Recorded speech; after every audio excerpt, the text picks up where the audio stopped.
সম্মানিত উপস্থিতি, কেমন আছেন আপনারা? আলহামদুলিল্লাহ, আলহামদুলিল্লাহ। আল্লাহ পাক যে হালে রেখেছেন, আল্লাহ পাকের দরবারে লক্ষ কোটি শুকরিয়া জানাই আলহামদুলিল্লাহ। কারণ রাসূল সাল্লাল্লাহু আলাইহি ওয়াসাল্লাম বলেছেন, তোমাদের উঁচু স্তরে যে মানুষগুলো আছে তাদের দিকে দেখো না। কোনটা বেশি জরুরি? ভিডিও করা বেশি জরুরি, না আলোচনা বোঝা বেশি জরুরি, নাকি শুনে আমল করা বেশি জরুরি? রাসূল সাল্লাল্লাহু আলাইহি ওয়াসাল্লাম যখন বয়ান করতেন, সাহাবীরা কি খাতা কলম নিয়ে তার চিত্র আর্ট করতে বসে যেতেন? আল্লাহ নবী কেমন করে দাঁড়িয়ে আছেন, কেমন করে বসে আছেন, এগুলো ফটোশুট করতেন? তারা হৃদয়ের কান দিয়ে কথাগুলো শুনতেন। কথা ঠিক না বল?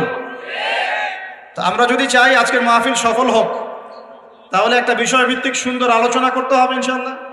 আলোচনার পরিবেশ থাকতে হবে এবং কথা শুনে মানার প্রত্যয় ব্যক্ত করতে হবে। পারবেন তো ইনশাআল্লাহ?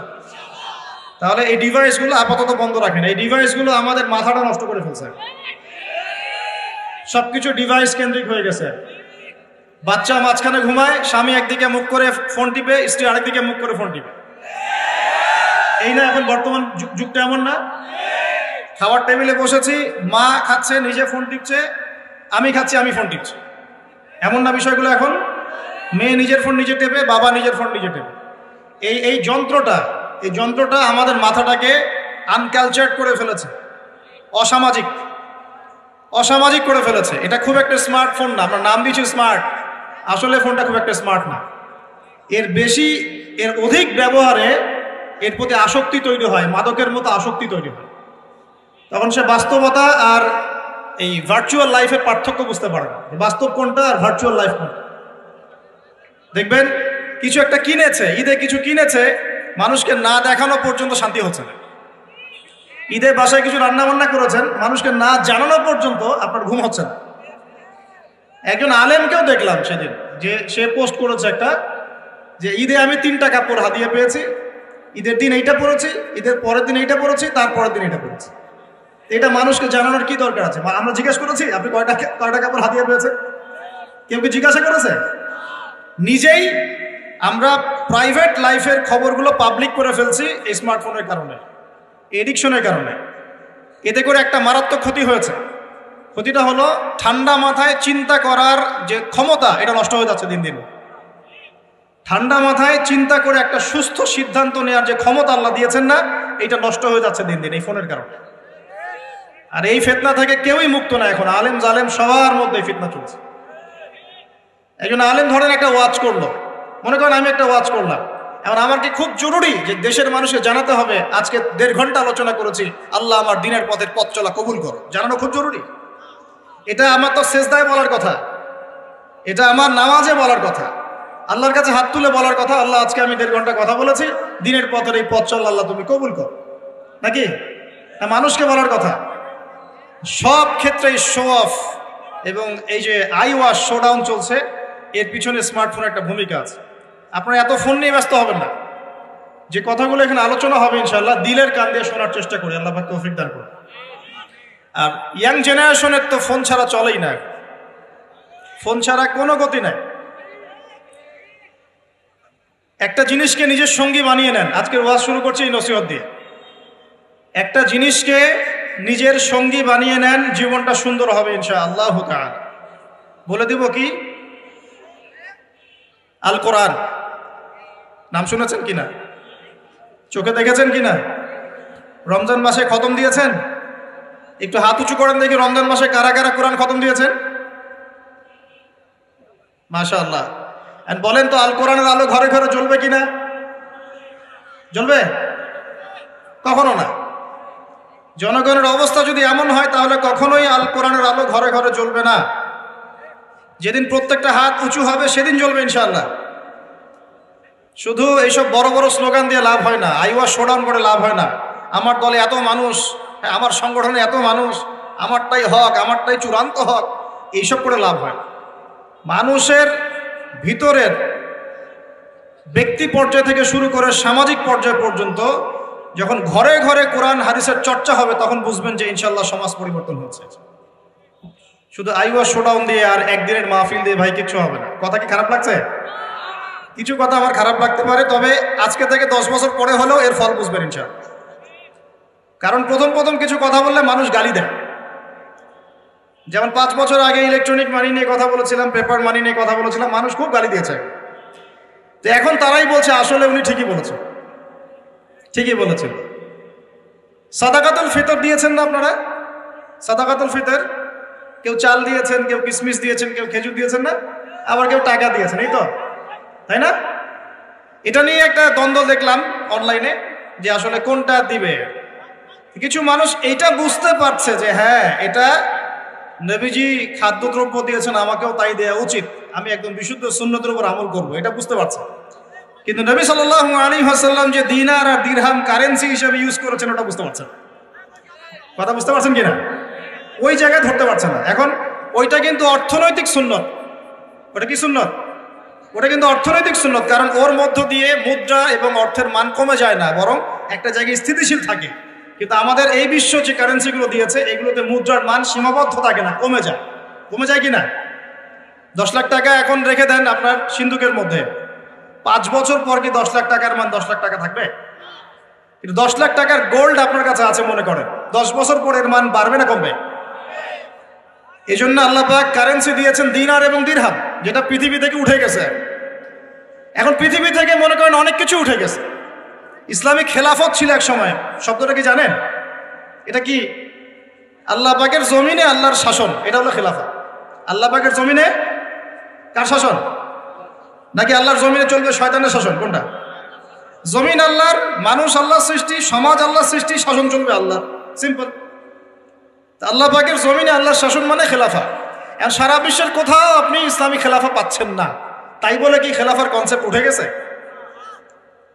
ইনশাআল্লাহ তাআলা ঈসা ইবনে মারইয়াম যখন আসবেন, আল মাহদি যখন আসবেন, আবার সারা বিশ্বে এই খেলাফতই রিস্টোর করা হবে। তাহলে এটা হলো পলিটিক্যাল সুন্নাহ। এটা কি সুন্নাহ বলেন? এটা পলিটিক্যাল সুন্নাহ। দিনার দিরহামের কথা বললাম, এটা ইকোনমিক সুন্নাহ। তো এই সুন্নাহগুলো ঠিকই বোঝেন। হাত বাঁধতে হবে কোথায়, পায়ে পা লাগবে কি লাগবে না, রফল এদান করতে হবে কি হবে না, চাল দিয়ে দিব নাকি কিসমিস দিব না টাকা দিব, এগুলো সুন্নত তো মাশাআল্লাহ খুব ভালোই বোঝেন। কিন্তু পলিটিক্যাল, ইকোনমিক, সোশ্যাল সুন্নাতগুলো বুঝবেন না। এগুলো কি ইসলামের অংশ না? না ইসলামের বাইরে এগুলো? তো আমি আশা করি আমাদের যুব সমাজ কোরআনকে বুকে আগলে ধরবে ইনশাআল্লাহ। পারবেন তো ভাই? আজকে যদি সারা ওয়াজের সব কথাও ভুলে যান, এই কথাটা মনে রাখেন যে আমরা কোরআনহীন জীবন যাপন করবো না ইনশাআল্লাহ। প্রত্যেকদিন কমপক্ষে 1 পারা করে হলেও কোরআন তেলাওয়াত করবো ইনশাআল্লাহ। অর্থ বুঝি চাই নাই বুঝি তেলাওয়াত করবো ইনশাআল্লাহ। তেলাওয়াত করতে করতে করতে কোরআনের প্রতি একটা মহব্বত সৃষ্টি হবে। যখন মহব্বত সৃষ্টি হবে তখন ইনশাআল্লাহ আপনি অর্থ বোঝার দিকেও মনোযোগ দিবেন ইনশাআল্লাহ। অর্থ বুঝতে বেশি কিছু লাগে না, আরবি ভাষাটা জানলেই হয়, আরবি ব্যাকরণটা জানলেই হয়। আমরা একসাথে 5টা ভাষা শেখার মতো মেন্টাল ক্যাপাবিলিটি রাখি, এটা সায়েন্স বলে। একটা ছোট বাচ্চা একসাথে 5টা ভাষা শেখার মতো মানসিক দক্ষতা রাখে। এবং আগের যুগে, এই যে ব্রিটিশ পিরিয়ডের আগে আমাদের বাপদাদারা যারা ছিল, তারা বাংলা, ইংরেজি, উর্দু, ফার্সি, আরবি 5টা ভাষাই জানতো না? আমাদের দাদা পরদাদাদের জেনারেশন, মানে আমি আমার জেনারেশনের কথাই বলি, তারা এসেছিল বাগদাদ থেকে এই বাংলাদেশের দিন প্রচার করতে। আমি এতটুকু শুনেছি, আমি এর বেশি কিছু জানি না।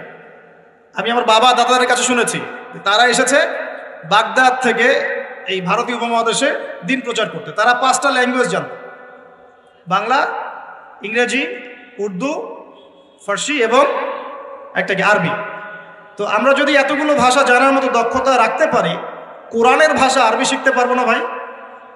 কারা কারা বিসিএস কোচিং করছেন হাত তোলেন দেখি। আপনি করছেন বিসিএস কোচিং? বোঝে নাই মনে হয়, এমনি হাত তুলছে আর কি। আচ্ছা, বিসিএস কোচিং কারা কারা করছেন হাত তোলেন দেখি। কেউ করছেন না?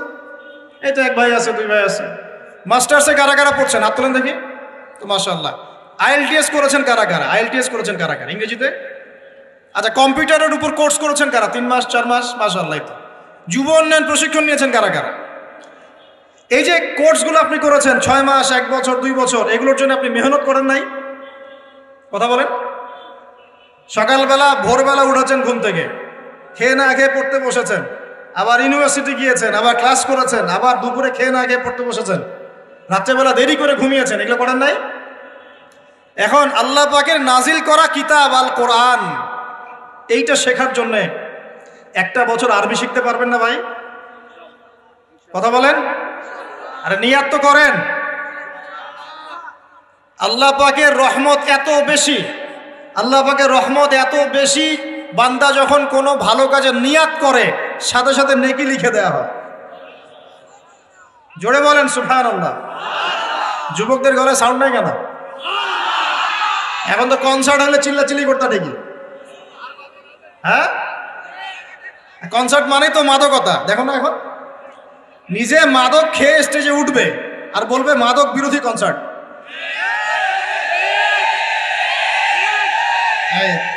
রাগ করলেন নাকি? এগুলো বাস্তবতা না? নিজে মাদক খেয়ে স্টেজে উঠে ওইটা বলে মাদক বিরোধী কনসার্টের আয়োজন করছে। আমি আপনাদেরকে একটু পরে কোরআন সুন্নাহ থেকে বলছি যে আসলে মানুষের পরিবর্তন আসলে সম্ভব কিভাবে। এইসব বোগাস শোডাউন দিয়ে সম্ভব নাকি কোরআন সুন্নাহ দিয়ে সম্ভব?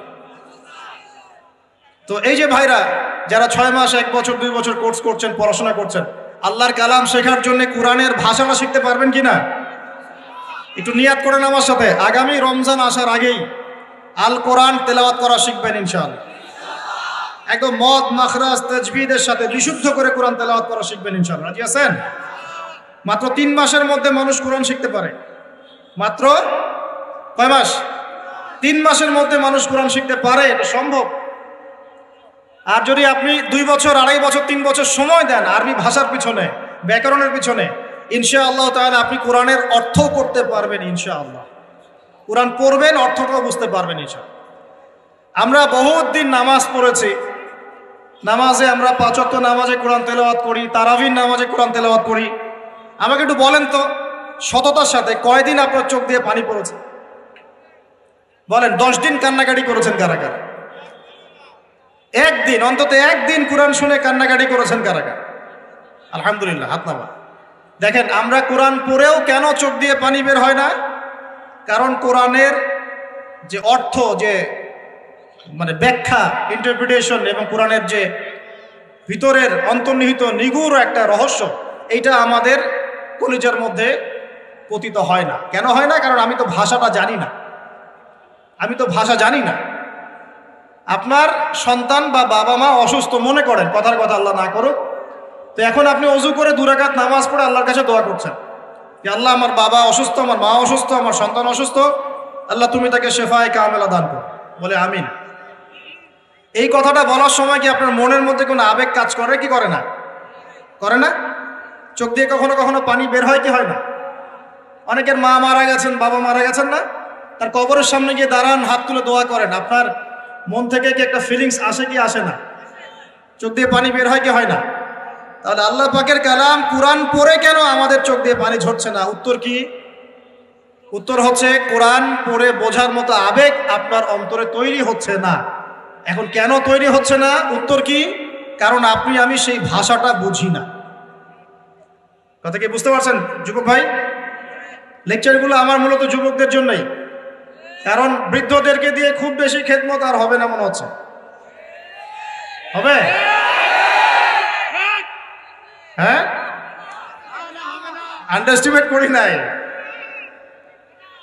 সমাজ পরিবর্তন হয়েছে প্রত্যেক যুগে যুগে যুবকদের হাতে। কাদের হাতে? আর বয়স্ক যারা থাকেন তারা যদি বুদ্ধিমান হন যুবকদেরকে সঠিক পথে পরিচালিত করেন। আর এখন দেখা যাচ্ছে যৌবনে যে যত বেশি শয়তান ছিল, বার্ধক্যে আরো বড় শয়তান হচ্ছে দিন। যৌবনকালে যে যত বড় যে লেভেলের শয়তান ছিল, বার্ধক্যে আরো বড় লেভেলের শয়তান হচ্ছে। একদম মনে করেন যে বয়স হয়ে গেছে 50-60, তারপরে দুনিয়ার মোহ নেশা যাচ্ছে না। আরো কিভাবে 10টা ফ্ল্যাট, একটা ফ্ল্যাট আছে, আরো কিভাবে আরো একটা হবে।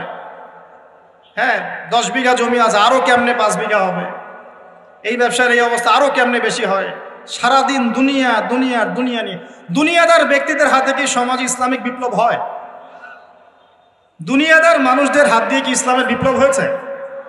নাকি আল্লাহ এবং তার রসুলের প্রেমে বা ইশকে পাগল এই মানুষদেরকে দিয়ে দিনের খেদমত হয়? কোনটা বলেন তো? যারা আল্লাহ এবং তার রসুল এবং তার দিনকে মহব্বত করে এই মানুষদেরকে দিয়ে দিনের খেদমত হয় না? যুবকদের সামনে ভবিষ্যৎ পড়ে আছে এবং এই বাংলার ভবিষ্যৎও তাদের হাতেই আছে। এই বাংলাদেশের ভবিষ্যৎ কাদের হাতে? ইয়াংদের হাতেই। যে যেখানে থাকো না কেন, প্রশাসনে হোক, রাজনীতির মধ্যে হোক, অর্থনীতির মধ্যে হোক, মেডিকেল সেক্টরে হোক, ইঞ্জিনিয়ারিং সেক্টরে হোক, বেসরকারি চাকরি হোক, হ্যাঁ, আলেম ওলামা একরামদের সেক্টরে হোক, মসজিদে হোক, মিম্বরে হোক, যুবকরা যে যেখানেই যাবেন ইনশাআল্লাহ আল্লাহ এবং তার রাসূলের বিধান মেনে চলবেন ইনশাআল্লাহ। এই কাজটা যদি করতে পারেন সত্যিকার অর্থেই দেখবেন বাংলার মাটিতে দিন কায়েম হয়ে যাবে ইনশাআল্লাহ। এখন আসি মূল কথায়। এতক্ষণ যে কথাগুলো বললাম ওই মোবাইল ফোন থেকে শুরু করে আপনাদের হাতে ধরিয়ে দিলাম, এখন থেকে আর আল কোরআন। স্মার্টফোনের সময় কম, কোরআনের সময় বেশি। রাজি আছে কিনা? স্মার্টফোনের সময় কম, কোরআনের সময় বেশি। রাজি আছেন কিনা? আল্লাহ তৌফিক দান করুন। এবার আসেন আজকের আলোচনার সংক্ষিপ্ত করে দিব। আলোচনা বৃষ্টি যে কোনো সময় বৃষ্টি হতে পারে। আল্লাহ পাক আমাদেরকে আলোচনাটা সুন্দরভাবে শেষ করার তৌফিক দান করুন। আমি আজকে আপনাদেরকে 10টা পয়েন্ট বলবো। কয়টা পয়েন্ট ভাই? টাইটেলটা এভাবে দিবেন, সমাজ পরিবর্তনের জন্যে তাজকিয়া বা আত্মশুদ্ধির গুরুত্ব। কথা বলেন আমার সাথে। সমাজ পরিবর্তনের জন্যে তাজকিয়া বা আত্মশুদ্ধির গুরুত্ব। সমাজ পরিবর্তন হোক আপনি চান কি না? নাকি যে অবস্থায় আছে এই অবস্থায় আপনি সন্তুষ্ট? সমাজের মধ্যে সুদ আছে, আপনি সন্তুষ্ট? সমাজে মেয়েরা বেপর্দায় চলাফেরা করছে, আপনি কি সন্তুষ্ট? সমাজে বহু মানুষ আছে বেনামাজি ঘুরে বেড়ায়, আপনি কি সন্তুষ্ট? সমাজে বহু যুবক ছেলে পেলে মাদকদ্রব্য সেবন করে, আপনি কি সন্তুষ্ট? সমাজে বহু মেয়ের ইজ্জতহানি হচ্ছে, ইফটিজিং হচ্ছে, ধর্ষণ হচ্ছে, আপনি কি সন্তুষ্ট? সমাজে অনেক মানুষ দুর্নীতি করছে, আপনি কি সন্তুষ্ট? সবচেয়ে বড় কথা, সমাজে আল্লাহ এবং তার রাসূলের যে ঐশী বিধান এটা প্রতিষ্ঠিত নাই, এতে কি আপনি সন্তুষ্ট? এখন আপনি কি চান যে এই সমাজটা আলোকিত হোক, কোরআন এবং সুন্নাহর আলো সমাজে ছড়িয়ে পড়ুক? এটা কি আপনি চান? এটা আমাদের প্রথম প্রশ্ন, আমরা চাই কি না? আমরা কি চাই? আচ্ছা, তাহলে আল্লাহ রাব্বুল আলামিন কোরআন এবং সুন্নাহর মধ্যে কিছু দিক নির্দেশনা দিয়েছেন। আমি এই পুরো জিনিসটা থেকে 10টা মৌলিক পয়েন্ট আপনার সাথে শেয়ার করব। আমরা যদি সামাজিক পরিবর্তন চাই, সর্বপ্রথম প্রয়োজন হচ্ছে তাজকিয়া বা আত্মশুদ্ধি। এই তাজকিয়া মানে কি ভাই? আমার সাথে কথা বলবেন। আত্মশুদ্ধি। আত্মশুদ্ধি মানে নিজের পরিশুদ্ধি, নিজের পরিশুদ্ধি। দেখুন, রাসূলুল্লাহ সাল্লাল্লাহু আলাইহি ওয়াসাল্লাম যখন সমাজে দাওয়াতি কাজ শুরু করলেন, আল্লাহর নবী কি এমন মানুষ ছিলেন যে খালি কথা বলতেন, নিজে আমল করতেন না? এমন মানুষ ছিলেন না? নিজে যেটা বলতেন সেটা আগে করে দেখাতেন। কোনটা বলেন তো? নিজে যেটা বলতেন সেটা করে দেখাতেন। আমরা নামাজ পড়ি কয় ওয়াক্ত? 5 ওয়াক্ত। নবীজি নামাজ পড়তেন কয় ওয়াক্ত জানেন? 8 ওয়াক্ত। কয় ওয়াক্ত? এটা তো নতুন শুনলেন মনে হয়। 5 ওয়াক্ত নামাজ তো তিনি পড়তেনই, তার পাশাপাশি পড়তেন তাহাজ্জুদ। 5 আর আগে কত হলো? 6। এরপরে পড়তেন ইশরাকের নামাজ, কত হলো? 7। এরপরে পড়তেন চাষ্টের নামাজ, সালাতুদ দুহা, কত হলো? যে মানুষটার আগের কোনো গুনাহ নাই, পরেও কোনো গুনাহ নাই, যে মানুষটা পবিত্র, যার আমল নামায় কোনো গুনাহই নাই, যে মানুষটাকে আল্লাহ বাছাই করেছেন সমাজ পরিবর্তনের জন্য, মানুষকে দিন শেখানোর জন্য, পথ ভোলা মানুষগুলোকে জান্নাতের পথে আনার জন্য, সেই মানুষ নিজে অন্যকে বলছেন 5 ওয়াক্ত নামাজ পড়ো, নিজে পড়ছেন 8 ওয়াক্ত। তার মানে এখান থেকে আপনাকে বোঝাতে চাইলাম, সমাজ পরিবর্তন করতে হলে যারা এই কাজ করতে চাবেন তাদের নিজেকে আগে পরিশুদ্ধ হতে হবে, অন্যের চাইতে বেশি আল্লাহওয়ালা হতে হবে। আল্লাহ পাক তৌফিক দান করুন। তাজকিয়া মানে হলো আত্মশুদ্ধি। আত্মশুদ্ধি সম্পর্কে আল্লাহ পাক বলেন বিসমিল্লাহির রহমানির রহিম, আল্লাহ বলেন কদ আফলাহা মান যাক্কাহা। যে ব্যক্তি আত্মশুদ্ধি অর্জন করেছে সে সফল হয়ে গেছে। বলেন সুবহানাল্লাহ। যে ব্যক্তি আত্মশুদ্ধি অর্জন করতে পেরেছে সে সফল হয়ে গেছে। ওয়াকাদ খাবা মান দাসাহা। আর যে ব্যক্তি আত্মশুদ্ধি অর্জন করতে পারে নাই সে ব্যক্তি ধ্বংস হয়ে গেল। বলি নাউজুবিল্লাহ। আত্মশুদ্ধি মানে আত্মার পরিশুদ্ধি। এখানে একটু বোঝেন আমার সাথে। আমরা নামাজ পড়ি, ফিজিক্যাল ভূমিকা এখানে আছে কিনা? নামাজে ফিজিক্যাল ভূমিকা আছে কিনা? এই যে নামাজে বাহ্যিক শারীরিক কিছু কার্যকলাপ আছে কিনা? কিন্তু এই নামাজটাই যদি আমি মনের মধ্যে রিয়া নিয়ে পড়ি, নামাজ কবুল হবে কিনা?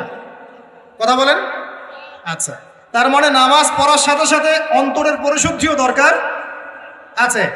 আপনি এখন যাকাত দিচ্ছেন, নামাজ পড়ছেন, সওম রাখছেন, সব কি শারীরিক ইবাদত না? শারীরিক আর্থিক ইবাদত না? হজ করছেন, উমরা করছেন, সব শারীরিক ফিজিক্যাল ইবাদত। কিন্তু মনের মধ্যে আছে অহংকার, মনে আছে রিয়া, মনে আছে কুফরি, মনে আছে নেফাক। এখন ইবাদত কবুল হবে কিনা? তার মানে বাহ্যিক ইবাদতের সাথে অভ্যন্তরীণ পরিশুদ্ধি না থাকলে আমাদের ইবাদত কবুল হচ্ছে না, হচ্ছে না। একজন ব্যক্তি ইসলামের সব মানে ভেতরে মুনাফিকি, এই নফসের এই দোষের কারণে তার কি এই ঈমান কোনো কাজে দিবে কিনা? মনে করেন আব্দুল্লাহ বিন উবাইয়ের মতো একজন মানুষ যে মুখে মুখে স্বীকার করেছে যে হ্যাঁ আল্লাহ ছাড়া কোনো ইলাহ নাই, মুহাম্মদ সাল্লাল্লাহু আলাইহি ওয়াসাল্লাম আল্লাহ রাসূল, মুখে স্বীকার করেছে কিন্তু মনে মনে ইসলামকে স্বীকার করে নাই, ভিতরে ভিতরে ইসলামের সাথে শত্রুতা করে, গাদ্দারি করে। মনের এই দোষের কারণে তার বাহ্যিক এই যে স্বীকৃতি, এটা কাজে আসবে কি আসবে না? আসবে? আসবে না। মনে করেন আপনি খুব আমল করছেন মাশাআল্লাহ, কিন্তু আকীদার মধ্যে খুব গলদ আকীদা আছে, আকীদার মধ্যে গলদ আকীদা আছে। যেমন একটা গলদ আকীদা হচ্ছে আপনি মনে করেন যে ইসলামের কিছু অংশ মানলেই হয়, কিছু অংশ না মানলেও চলে। ইসলামের বিধান ওই যুগে চলতো, এই যুগে চলে না।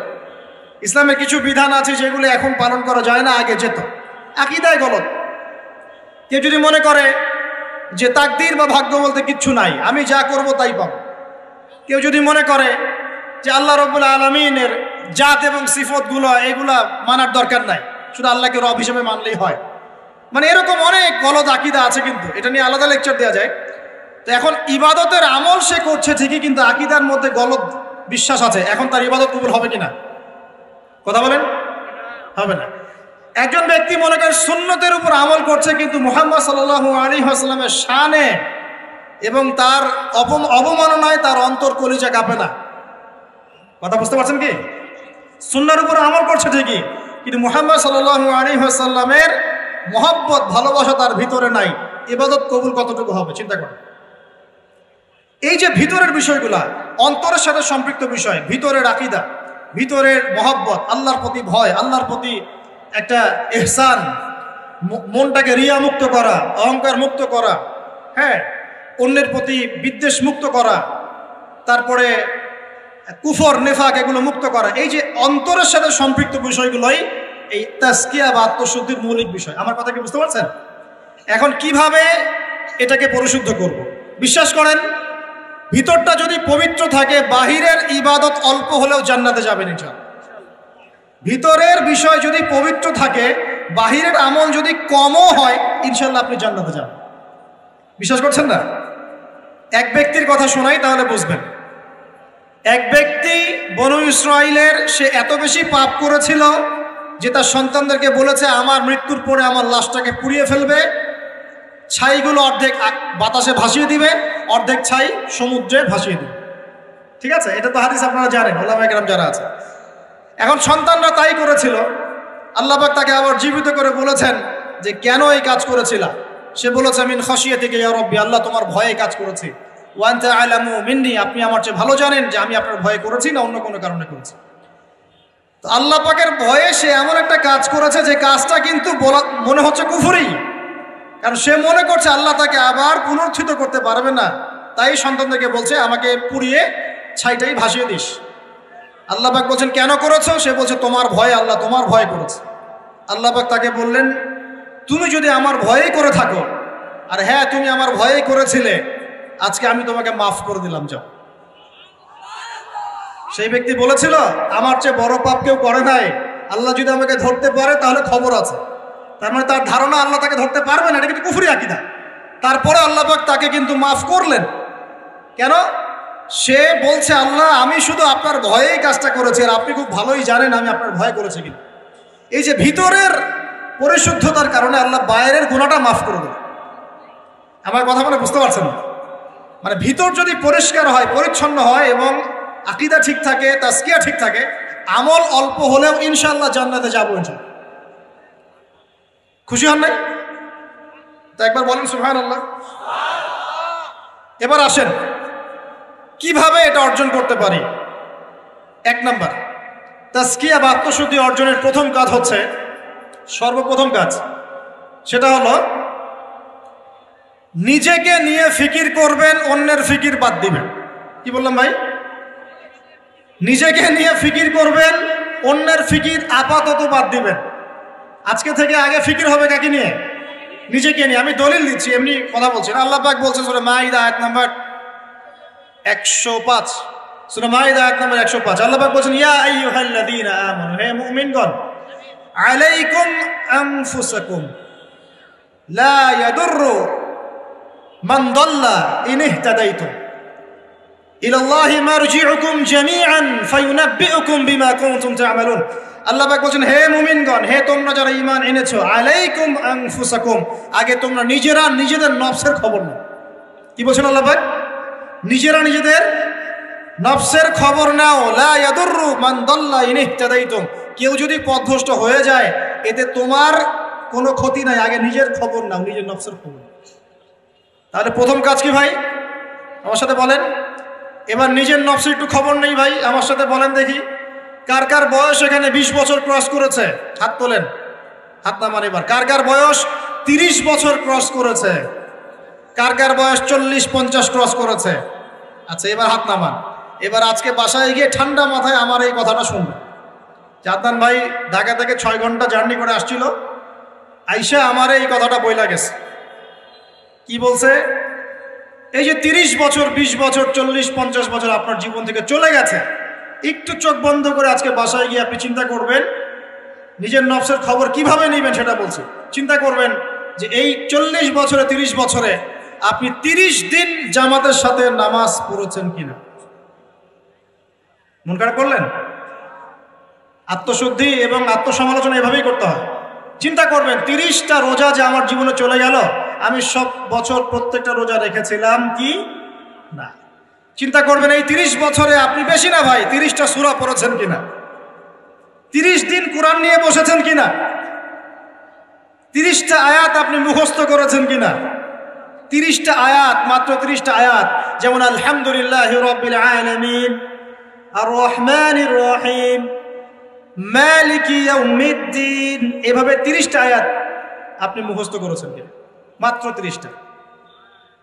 চিন্তা করবেন ঠান্ডা মাথায় 30টা হাদিস নবীজির পড়েছিলেন কিনা সারা জীবন, 30 দিন দান সৎকা করেছেন কিনা,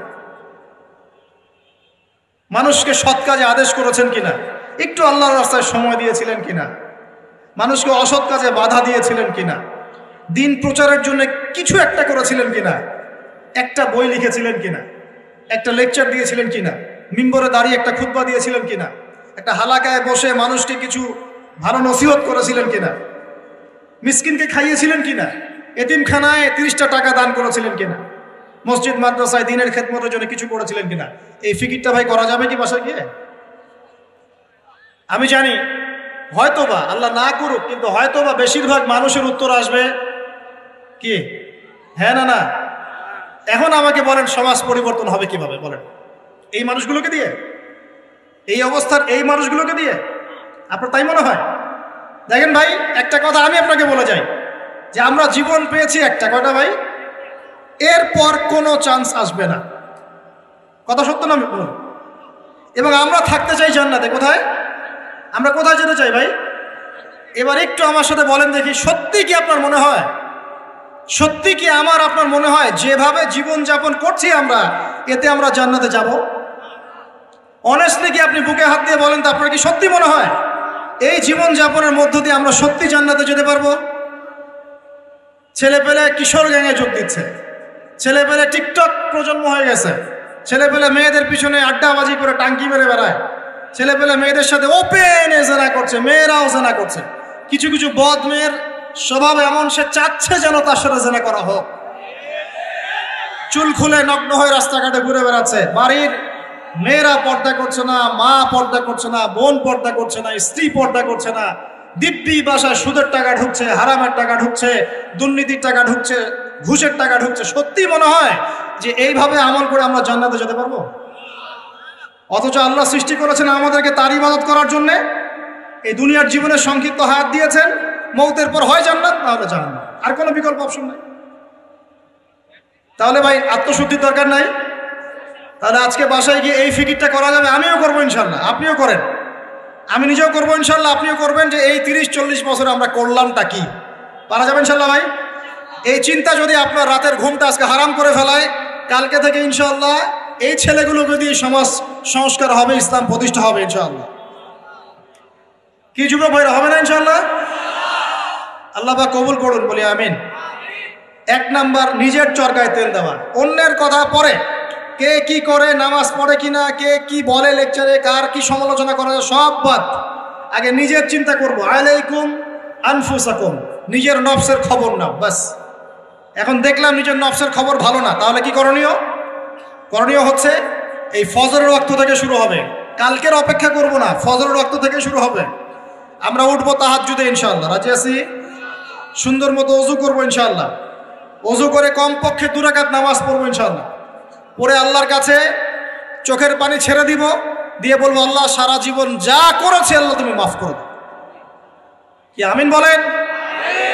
আরে আজীব এলাকায় আসলাম রে ভাই, আপনাদের কোনো জাজবা নাই নাকি, চেতনা নাই নাকি? আমিন বলেন, আল্লাহ মাফ করে দেখ। এখন তো দোয়া কবুলের সময়, এখন যে দোয়া করবেন কবুল হবে ইনশাআল্লাহ, বিশ্বাস করছেন না? আমরা দোয়া করি অবিবাহিত যুবকদের আল্লাহ বিয়ের ব্যবস্থা করে দাও, শাবাশ। আমরা দোয়া করি যে বেকার যুবক যারা, তাদেরকে আল্লাহ রিজিকের ব্যবস্থা করে দাও। আল্লাহ যেসব মেয়ে দিনী বোনদের বিয়ে শাদী হচ্ছে না, তাদেরও বিয়ের ব্যবস্থা করে দাও। আল্লাহ পাক যুবক ভাইদেরকে দ্বীনের জ্ঞান অর্জনের তৌফিক দান করুন। সামনে হজের মৌসুম আসতেছে, অনেকে হজে যাবে ইনশাআল্লাহ, আমাদেরকেও যাওয়ার তৌফিক আল্লাহ দান করুন। আল্লাহ রাব্বুল আলামিন আমাদের যুবক ভাইদেরকে আগামী দিনে বাংলার জমিনে দ্বীন কায়েমের জন্য কবুল করে দেন, আমিন। উলামায়ে কেরামের মধ্যে আল্লাহ মহব্বত বাড়ায় দেন। দলে দলে বিভক্তিগুলো বন্ধ করেন। দলে দলে বিভক্তি শুনলে আবার গা জ্বলা শুরু করে। এই জন্য অনেকে আমাকে একটু রাগ করেন আমার সাথে, এসে আমার সাথে দলীয় পরিচয় দিবেন না, আমি অমুক দল করি, আমি তমুক দল করি। দলে দলে তো বিভক্ত করে উম্মাটাকে বিভক্ত করে রেখে দিয়েছে নাকি, হাজার হাজার ফেরকায় বিভক্ত করে রেখে দিয়েছে। কারোর সাথে কারো ভালো সম্পর্ক নাই, কিন্তু মুখে কিন্তু বলে যে আমরা সবাই এক, কিন্তু আদতে সেটা নাই। মনের ভিতরে যে কি পরিমাণ হিংসা আর বিদ্বেষ, সেটা তো মাঠে যারা চলাফেরা করে তারাই বুঝতে পারে। বিভক্তিগুলো খুব ভালো জিনিস। হ্যাঁ, আপনি একটা মানে ফাউন্ডেশন করছেন বা অ্যাসোসিয়েশন করছেন বা পলিটিক্যাল একটা দল করেন, ইটস ওকে, এটা মানুষ করতে পারে। তাই বলে অন্যদের সাথে কি হিংসা বিদ্বেষ পোষণ করে বিভক্তি বাড়াতে হবে? সবার সাথে একটা হৃদ্যতাপূর্ণ সম্পর্ক রাখা যায় না? হ্যাঁ, আমিও মাশাআল্লাহ দিনের কাজ করছি, ওই ভাইও করছে মাশাআল্লাহ, আলহামদুলিল্লাহ। তার দ্বারা কিছু খেদমত হচ্ছে, আমার দ্বারা হচ্ছে, তার দ্বারা হচ্ছে।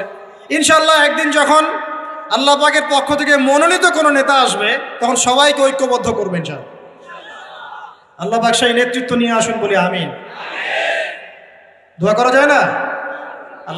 আল্লাহ পাক নিয়ে আসবেন ইনশাআল্লাহ। আর যদি দেখি যে আসছেই না, তাহলে নেতা হইতে হবে। যখন মাঠে নেতা নাই, তখন নেতা হতে হবে। নেতা হওয়ার আপনারা যোগ্যতা অর্জন করেন, পড়াশোনা করেন। কোরআনে কিন্তু নেতৃত্বের 2টা বৈশিষ্ট্য বলা আছে। কয়টা ভাই? তালুতের কথা মনে আছে? তালুত আর জালুত সূরা, কোন সূরা আছে বলেন? কেউ বলতে পারবে? এই যুবক ছেলেটা বলো, কোন সূরা আছে? মাশাআল্লাহ, সূরা বাকারায়। শোনেন, বনু ইসরাইল মুসা আলাইহিস সালামের পরের নবীকে বলছেন, ওই নবীর নাম ইউশা বিন নুন, যে হে নবী, আমরা আল্লাহর পথে জিহাদ করতে চাই। কি করতে চাই? এই শব্দ তো কোরআনে নাই, আছে না নাই? এই শব্দ বললে তো কিছু মানুষ খারাজি ফতোয়া মারা শুরু করে। বড় মুশকিল আছে এদেরকে নিয়ে। আমি আশ্চর্য একটা জিনিস, ইবাদতকে সন্ত্রাস বানাই দিলেন কিভাবে? ইবাদতকে সন্ত্রাস বানালেন কিভাবে? পশ্চিমের টাকা খেয়ে? হ্যাঁ, পশ্চিমারা যা বুঝায় তাই বুঝতে হবে? ইসলামের সংজ্ঞা ব্যাখ্যা ওরা দিবেন, আমরা দিব? সুবহানাল্লাহ। ব্রিটিশ আমলে আমাদের বাপদাদারা যে ওদেরকে পিটিয়ে বের করেছিল, তারা কি সন্ত্রাসী ছিল? আমাদের বাপদাদারা সন্ত্রাসী ছিল? বলেন তো। জুলুমের বিরুদ্ধে কেউ দাঁড়িয়ে গেলে সে সন্ত্রাসী হয়? এই যে 1971-এ আমাদের সাথে জুলুম হয় নাই, তখন বাংলার মানুষ যার যা ছিল তাই নিয়ে মাঠে নামে নাই, তো বাংলার সেই ফ্রিডম ফাইটাররা কি সন্ত্রাসী হয়ে গেছিল? প্যালেস্টাইনের ভাই বোনদেরকে দীর্ঘদিন থেকে একদম স্টিম রোলার পিছায় ফেলা হচ্ছে। রমজান মাসে দেখলেন কি হলো? রমজান মাসে বেচারা নামাজ পড়তে গিয়েছে, লাঠি পেটা করে মসজিদ থেকে বের করে দিল। আল আকসা মসজিদ ওর বাপের না মুসলমানদের? এখন ওই যে যারা একটু পাথর টাথর নিয়ে ঢিলাঢিলি করে ওরা সন্ত্রাসী হয়ে গেছে, আর যারা মুসলমানদেরকে পিটাই বের করে দিল ওরা হলো মানবতার সেবক। এই সংজ্ঞা শিখায় আমাদেরকে। যাই হোক, বাদ দেন, ওইদিকে না যাই। ওইদিকে বললে আমি একটু মানে কি বলবো, কি বলে এটাকে, আউটবাস্ট হয়ে যায় আর কি। মানে ভিতরের ক্রোধটাকে দমায় রাখতে পারি না। মাঝে মাঝে এমন হয় যে ভিতরের এগ্রেশনটা ধরে রাখতে পারি না, কিন্তু আপনাদের স্বার্থে ধরে রাখতে হয়। কারণ কোনো কিছু না হওয়ার চেয়ে কিছু হওয়া ভালো, কোনো কিছু না হওয়ার চেয়ে কিছু হওয়া ভালো, এই স্বার্থ চিন্তা করে চুপ করে থাকি। কিন্তু একটা জিনিস মাথায় রাখবেন, আল্লাহ রাব্বুল আলামিন এই বিশ্বে পরিপূর্ণ ইসলাম প্রতিষ্ঠা না করা পর্যন্ত কিয়ামত দিবেন না ইনশাআল্লাহ। এই জিনিসটা মাথায় ভালো করে ঢুকায় নিন। এরপরে ইসলামের এগেইনস্টে যা করার করতে থাকেন, আল্লাহ এটা করবেন ইনশাআল্লাহ, কোনো সন্দেহ নাই। লা শাক্কা ফীহি, এর মধ্যে কোনো সন্দেহ নেই। কার দ্বারা করবেন, কিভাবে করবেন, আল্লাহু আ'লাম বিস-সাওয়াব, আমরা জানি না। এখন তালুতকে আল্লাহ পাক মনোনীত করলেন। ইউশা বিন নুনকে বনু ইসরাইল বলছে, আল্লাহর পথে আমরা যুদ্ধ করতে চাই, আমাদের জন্য নেতা দাও একটা। তখন ইউশা বিন নুন বলছে, আমি যদি নেতার জন্য দোয়া করি তোমরা তো আবার পৃষ্ঠ প্রদর্শন করে পালায় যাবা, তোমাদেরকে চিনি ভালো করে, আমরা তোমাদেরকে খুব ভালো করে চিনি। তখন বনু ইসরাইল বলছে, না আমরা এটা করবো না। কেন করবো? ওয়াকাদ উখরিজনা মিন দিয়ারিনা, আছে না সূরা বাকারায়, আমাদেরকে আমাদের ঘর বাড়ি থেকে বের করে দেওয়া হয়েছে, আমরা কেন পিছিয়ে পড়বো?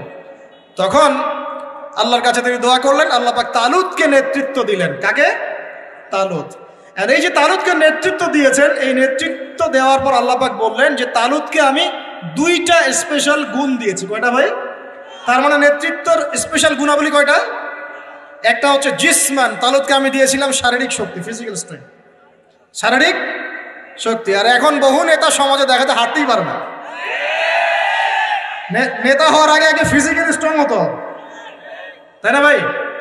ফিজিক্যালি স্ট্রং না হতে পারলে নেতৃত্ব দিতে পারে? ফিজিক্যাল স্ট্রেংথ হচ্ছে প্রথম শর্ত। সে সুস্থ ছিল এবং শারীরিকভাবে অনেক শক্তিশালী ছিল। কে, কার কথা বলছি? যুগে যুগে সমস্ত নেতৃত্ব দেখেন, ওমর ইবনুল খাত্তাব শারীরিকভাবে দুর্বল ছিল না ফিজিক্যাল স্ট্রেংথ ছিল? কোনটা? স্ট্যামিনার কেমন ছিল? আলী রাদিয়াল্লাহু আনহু শারীরিকভাবে কি দুর্বল ছিল? উসমান, আবু বকর রাদিয়াল্লাহু আনহুমা, তারা কি দুর্বল ছিল? নবী সাল্লাল্লাহু আলাইহি ওয়াসাল্লাম নিজে দুর্বল ছিলেন? 40 জন পুরুষের শক্তি তার গায়ে ছিল। কতজন ভাই? আল্লাহু আকবার। 40 জন পুরুষের শক্তি কার গায়ে ছিল? তারপরে তিনি কোনোদিন কারো গায়ে থাপ্পড় দেন না, কারণ নিজের উপর আঘাত আসলে তিনি মাফ করে দিতেন। শুধু একটা যুদ্ধে তিনি তীর নিক্ষেপ করেছিলেন, ওই তীর এক কাফেরের গলার পাশ দিয়ে চলে গেছে, ওতেই তার মৃত্যু হয়ে গেছে, ওতেই।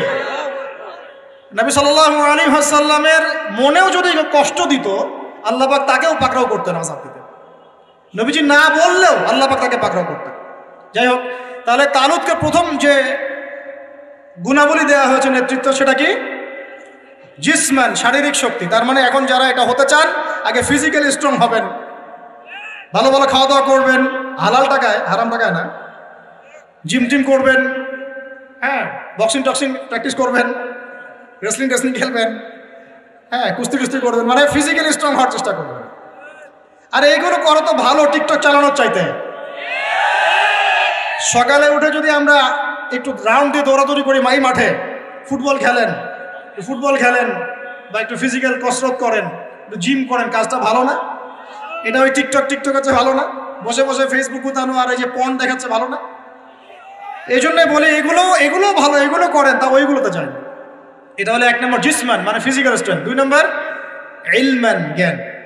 কি লাগে ভাই তাহলে? দুইটা, একটা জিসম, একটা ইলম। এখন আমাদের এই দুইটা না থাকলেও চলে, খালি জনগণ বললেই হলো যে আপনার চরিত্র ফুলের মতো পবিত্র, তাই না ভাই? এই দুইটার একটা না থাকলেও চল। আল্লাহ পাক আমাদের সবার উপরে এমন এমন সব নেতৃত্ব নিয়ে আসুন যাদেরকে আল্লাহ পাক শারীরিক শক্তি এবং জ্ঞানের শক্তি দান করছে। বলি আমিন। দোয়া করতে সমস্যা আছে? যাকেই নিয়ে আসুক, সে যদি ফিজিক্যালি স্ট্রেংথ শক্তিশালী হয়, তার মধ্যে জ্ঞান থাকে, সে ইসলাম প্রতিষ্ঠা করে, আমার কোনো সমস্যা আছে? কোনো সমস্যা না। আমরা দোয়া করবো আল্লাহ পাক তাকে দীর্ঘ নেয় ঘায়ের দারাজ করে, আমিন। আর যদি দেখি যে কোনো নেতাই নাই, তখন নেতা হতে হবে। কি হতে হবে? আল্লাহ পাক তৌফিক এনায়েত করুন। আমাদের যুবক ভাইদেরকে আল্লাহ কবুল করুন, আমিন। তাজকিয়া অর্জন হচ্ছে সমাজ পরিবর্তনের মূল জিনিস। আর এই তাজকিয়া অর্জনের জন্য প্রথম কাজ হলো নিজের চরকায় আলাইকুম আনফুসাকুম, নিজেকে নিয়ে ভাবুন, নিজেকে নিয়ে ভাবুন, বাস নিজেকে নিয়ে ভাবুন, নিজের কবরকে নিয়ে ভাবুন, আপনার আমলনামা নিয়ে ভাবুন। এই বিগত জিন্দগিতে কি করেছি এটা ভাবেন, সামনের জীবনে কি করতে পারি এটা ভাবেন। এখন মনে করেন আপনি চিন্তা করলেন যে না, আমার জীবনে ভালো কাজ খুব কম আছে। আপনার ভাই বলে গিয়েছিল, আমি মিলিয়েছি খাতা কলম নিয়ে, দেখলাম ভালো কাজ খুব বেশি নাই। এখন কি করতে হবে আপনাকে? প্রথম কাজ আমার সাথে বলেন আস্তাগফিরুল্লাহ। এটা বায়াত করাচ্ছি, বায়াত বলেন আস্তাগফিরুল্লাহ আল্লাযী লা ইলাহা ইল্লা হুয়াল হাইয়ুল কাইয়্যুম ওয়া আতুবু ইলাইহি। আল্লাহ, আমরা বিগত জীবনে যে পাপগুলোই করেছি আল্লাহ আমাদেরকে মাফ করুন, এবং আগামী পুরো জীবনে আমাদেরকে কোরআন সুন্নাহ মেনে চলার তৌফিক দান। পারা যাবে তো ইনশাআল্লাহ? এখন থেকে আর 5 ওয়াক্ত নামাজ ছাড়বো না ইনশাআল্লাহ। রাজি আছি? সম্ভব হলে জামাতে পড়বো, যদি জামাত কোনো কারণে পড়া পসিবল না হয় অন্তত পক্ষে বাসায় পড়বো ইনশাআল্লাহ। প্রতিদিন 5 টাকা 10 টাকা হলেও দান খয়রাত করবো ইনশাআল্লাহ। প্রতিদিন একজনকে হলেও দাওয়াত দিব ইনশাআল্লাহ। প্রতিদিন একটা করে ভালো কাজের আদেশ করবো ইনশাআল্লাহ। একটা করে হলেও খারাপ কাজে নিষেধ করবো ইনশাআল্লাহ। প্রতিদিন একটা পৃষ্ঠা করে হলেও কোরআন পড়বো ইনশাআল্লাহ। 1 পৃষ্ঠা হলেও হাদিস পড়বো ইনশাআল্লাহ। 1 পৃষ্ঠা হলেও ইসলামিক কোনো বই পড়বো ইনশাআল্লাহ। আর গার্লফ্রেন্ডের নাম্বার মোবাইল থেকে ডিলিট করে দেবো ইনশাআল্লাহ। ঠিক আছে ভাই? যত রকম আজে বাজে কাজ, আড্ডা মারা, এই পর্ন দেখা, হ্যাঁ, আপনার মাদক দ্রব্যের আসর, খারাপ ফ্রেন্ড সার্কেল, গুন্ডামি মাস্তানি, সব থেকে তওবা করলাম, আল্লাহ কবুল করুন, আমিন। আগে নাম্বার ডিলিট করেন, এটা প্রথম কাজ। এই ফিতনা থাকলে সমস্যা। এটা কেমন ফিতনা আপনাকে বলাই, আমি বুঝাই, শুনেন শুনেন। এটা এমন ফিতনা যে অবৈধ অবস্থাতেও ফিতনা সৃষ্টি করতে পারে, বৈধ অবস্থাতেও করতে পারে। অতএব খুব সাবধান। নবী সাল্লাল্লাহু আলাইহি ওয়াসাল্লামের এই হাদিসটা মাথায় রাখেন। নবীজি বলেছেন, আমি, শোনেন ভাই, আমি পুরুষদের জন্য নারীদের চাইতে ভয়ঙ্কর কোনো ফিতনা রেখে যাচ্ছি না। ব্যাস, এখন কি করবেন? কলেজের সামনে দাঁড়া থাকবেন? আমি পুরুষদের জন্য নারীদের চাইতে ভয়ঙ্কর কোনো ফিতনা রেখে গেলাম না। কে বলেছেন? কে বলেছেন? আমি কি তার চেয়ে ভালো সমাজ বুঝবো? অতএব আমার পরামর্শ ভাই, ভালো কাজে ব্যস্ত থাকেন, নিজের আমলনামা গোছান, পাপ ছেড়ে দেন, ভালো কাজে এবং দিনই কাজে মেহনতের সাথে থাকেন। সামর্থ্য হয়ে গেলে বিয়ে শাদী করে নেন। সামর্থ্য হয়ে গেলে বিয়ে শাদী করে নেন। একটা করবেন, একটা ভাই।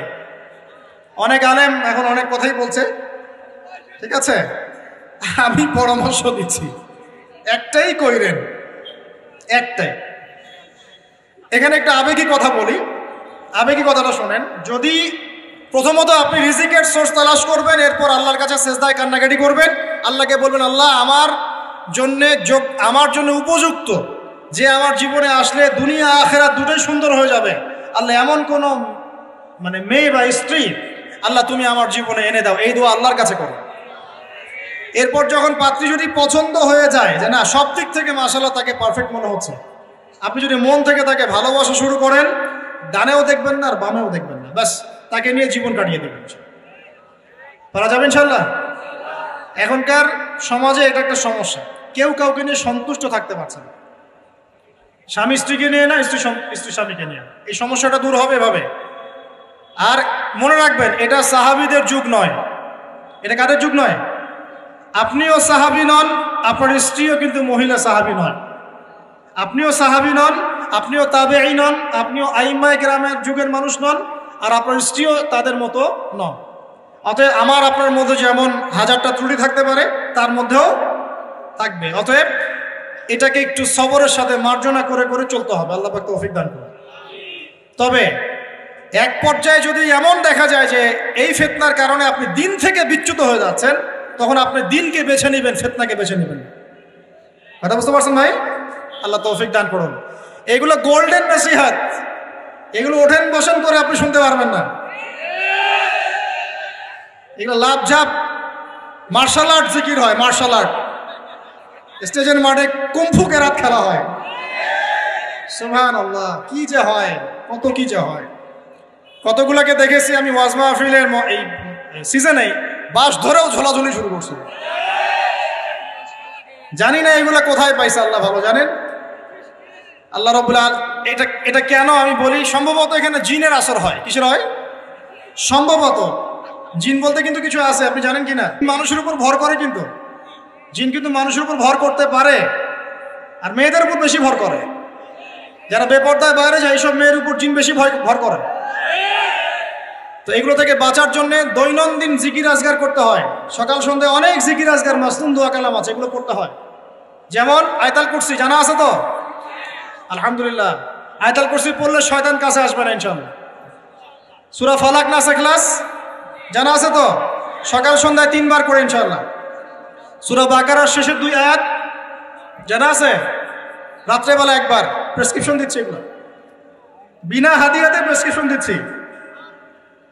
এগুলো কবিরাজের কাছে নিতে গেলে ও তো হাদিয়া নিবে, আর ডাক্তারের কাছে গেলে বলবে অ্যান্টি ডিপ্রেশন একটা ওষুধ দিয়ে দিবে, মানে ঘুমের একটা ওষুধ খাও, ঠিক হয়ে যাবে, রিল্যাক্স। কিন্তু সব রোগের ট্রিটমেন্ট মেডিকেল সায়েন্স করতে পারে না।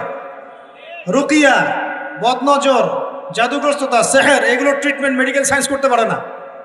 এগুলো ট্রিটমেন্ট কোরআন করবে, হাদিস করবে, দোয়া কালাম করবে। ট্রিটমেন্ট কি? আগে আপনাকে পবিত্র থাকতে হবে, পাক পবিত্র থাকতে হবে, ওযু অবস্থায় থাকার চেষ্টা করতে হবে, ডেইলি ফরজ ওয়াজিব আদায় করতে হবে, পর্দা মেনে চলতে হবে, কোরআন তেলাওয়াত করবেন। স্পেশালি এই আয়াতগুলোকে বারবার তেলাওয়াত করবেন। সূরা ফালাক, সূরা নাস, সূরা ইখলাস, আয়াতুল কুরসি, সূরা বাকারা শেষের 2 আয়াত, সূরা হাশরের শেষের 3 আয়াত।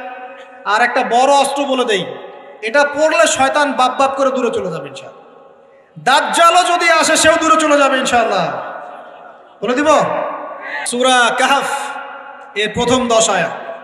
সূরা কাহফের যত বড় জিন শয়তান হোক না কেন, ইবলিসের বাপও যদি আসে, সূরা কাহফের 10 আয়াত পড়বেন, সে দূরে চলে যাবে। বিশ্বাস করছেন না? ইভেন এই যে করোনা ভাইরাস চলেছিল না মাঝখানে, ওই সময় কিন্তু আমরা দেশে সফর করেছি। লক্ষ বলবো না, বেশি হয়ে যাবে, হাজার হাজার মানুষের সাথে মোসাফা করেছি। এই যে এখানে আসলাম, অনেকে মোসাফা করলেন, যাওয়ার সময় করবেন কি না? এই যে বললো যে হাত মিলানো যাবে না, বললো না কয়দিন আগে? সবার মুখে পট্টি থাকবে, হাত মেলানো যাবে না, তাই না? করোনার সময় আমরা এভাবে করেছি। একদিনও জ্বর হয়নি, আলহামদুলিল্লাহ। কিছু করেছি আর করি নাই, প্রতিদিন সূরা কাহফের 10 আয়াত পড়েছি। নিজের কথা বললাম, এরকম কাজ হয় তো? প্রতিদিন সূরা কাহফের 10 আয়াত পড়েছি। আমি বলছি না এটাই পড়েন, এটাই পড়া সুন্নত, এটা বলছি না। ব্যক্তিগতভাবে এটার উপর আমল করেছিলাম, আলহামদুলিল্লাহ, আল্লাহ পাক হেফাজত করেছে। অনেকে সূরা ওয়াকিয়া তেলাওয়াত করেন রাত্রেবেলা। সূরা ওয়াকিয়া তেলাওয়াত করার বদলতে রিজিক বাড়ে, রিজিক প্রশস্ত হয়। অনেকে আত্মীয়তার সম্পর্ক বজায় রাখেন, রিজিক প্রশস্ত হয়। অনেকে চাশতের নামাজ পড়েন, ওই যে 2 রাকাত সালাতুদ দুহা আদায় করেন, এর বদৌলতে দেখা যায় রিজিক প্রশস্ত হয়। অনেকে ওযু অবস্থায় থাকেন, রিজিক প্রশস্ত হয়। এক এক মানুষকে আল্লাহ এক একটা আমলের ওসিলায় আল্লাহ পাক তার মঞ্জিলে মাকসুদে পৌঁছায় দেন। তো আলহামদুলিল্লাহ, এটা একটা অস্ত্র। আল্লাহ পাক আপনাদের সবাইকে সূরা কাহফের উপর আমল করার তৌফিক দান করুন, আমিন। তো প্রিয় ভাই, শেষ করতে হবে, লম্বা করব না, আস্তে আস্তে ঘুরিয়ে নিচ্ছি। 1 নাম্বার কি কাজ? আত্মশুদ্ধি অর্জনের জন্য ভাই, নিজের চরকায়, মানে নিজের নফসের খবর নিব, অন্যের কথা পড়ে আগে নিজে 5 ওয়াক্ত নামাজ পড়বো, নিজে রোজা রাখবো, নিজে যাকাত দিব, নিজে ইসলামের উপর প্রতিষ্ঠা থাকবো ইনশাআল্লাহ। এটা 1 নাম্বার। 2 নাম্বার, তাজকিয়া অর্জনের 2 নাম্বার কাজ হচ্ছে নিজের পরিবারে ইসলাম প্রতিষ্ঠা করা। কি বললাম বলেন? কেন বললাম? কারণ নিজের পরিবারে যদি ইসলাম প্রতিষ্ঠা না করতে পারি, অন্যের মূর্খতা এবং অনইসলামিক কাজের কারণে আমি ইফেক্টেড হয়ে যাব। তাই নিজের পরিবারের মধ্যে ইসলাম প্রতিষ্ঠা করার চেষ্টা করতে হবে। আল্লাহ পাক তৌফিক দান করুন, বলি আমিন। আল্লাহ পাক সূরা তাহরিমের 6 নম্বর আয়াতে বলেছেন যে কু আনফুসাকুম, নিজে জাহান্নামের আগুন থেকে বাঁচো, ওয়া আহলিকুম নারা, তোমার পরিবারকে জাহান্নামের আগুন থেকে বাঁচাও। পরিবার আছে কার কার? হাত তুলেন দেখি। মাশাআল্লাহ, সবারই তো আছে। পরিবার মানে কি? স্ত্রী সন্তান কার কার আছে? হাত তুলেন। আচ্ছা, হাত নামান। দেখেন, বাবা মা এগুলো পরিবারের অন্তর্ভুক্ত বিষয়, কিন্তু বাবাকে আপনি শাসন করতে পারবেন না, মাকে আপনি শাসন করতে পারবেন না, তাকে আপনি নসিহত করতে পারবেন, দাওয়াত দিতে পারবেন। আর আপনার আন্ডারে যারা আছে, আপনার স্ত্রী, আপনার সন্তান, এরা হচ্ছে পরিবারের অন্তর্ভুক্ত, আপনার কাছের, এদের উপরে আপনি শাসন চালাতে পারবেন। অতএব যাদের পরিবার আছে, পরিবারের মধ্যে ইসলাম প্রতিষ্ঠা করার চেষ্টা করে, আল্লাহ পাক তৌফিক দান করেন। একটু বসেন ভাই, বিশৃঙ্খলা করেন না, আমরা গুটিয়ে নিচ্ছি, এখনই গুটিয়ে নিচ্ছি। আর কিছু প্রশ্ন আছে, দিয়ে শেষ করব। 3 নাম্বার কাজ, আমার সাথে মনোযোগ দেন ভাই। 3 নাম্বার কাজ হচ্ছে নিয়মিত কোরআন তেলাওয়াত করা। নিয়মিত কোরআন তেলাওয়াত করা। আমার সাথে একটু ওয়াদা করেন তো ভাই, ডেইলি কমপক্ষে 1 ঘন্টা কোরআন তেলাওয়াত করবো ইনশাল্লাহ। পারা যাবে? সবার বাসায় কোরআন আছে তো নাকি? কোরআন পড়তে পারি তো নাকি? যারা পারি না, আজকে নিয়াত করব, মসজিদের হুজুর আছে, ইমাম সাহেব আছে, মাদ্রাসার শিক্ষক আছেন, গিয়ে আপনি কোরআন পড়া শিখবেন ইনশাল্লাহ। পারা যাবে ইনশাল্লাহ? কোরআন তেলাওয়াত করা না শিখেন, আল্লাহর ওয়াস্তে কোরআন তেলাওয়াত করা না শিখে মৃত্যুবরণ করেন না। আল্লাহর ওয়াস্তে আল্লাহকে কি মুখ দেখাবেন আর নবীকে কি মুখ দেখাবেন চিন্তা করবেন। কোরআন আল্লাহ নাজিল করেছেন কেন? আমাদের জন্য, গরু ছাগলের জন্য? কাদের জন্য? মানুষের জন্য না গরু ছাগলের জন্য? গরু ছাগলের হিসেব আছে? কার কার হিসেব হবে? মানুষ আর জিন। মৃত্যু আমাদেরকে বরণ করতে হবে, কবরে যেতে হবে আমাদেরকে, পুলসিরাত আমাদেরকে পার হতে হবে, কোরআন মানতে হবে আমাদেরকে। সেই আমরা যদি কোরআন তেলাওয়াত করা না শিখি ভাই, হবে? বিষয়টা হবে?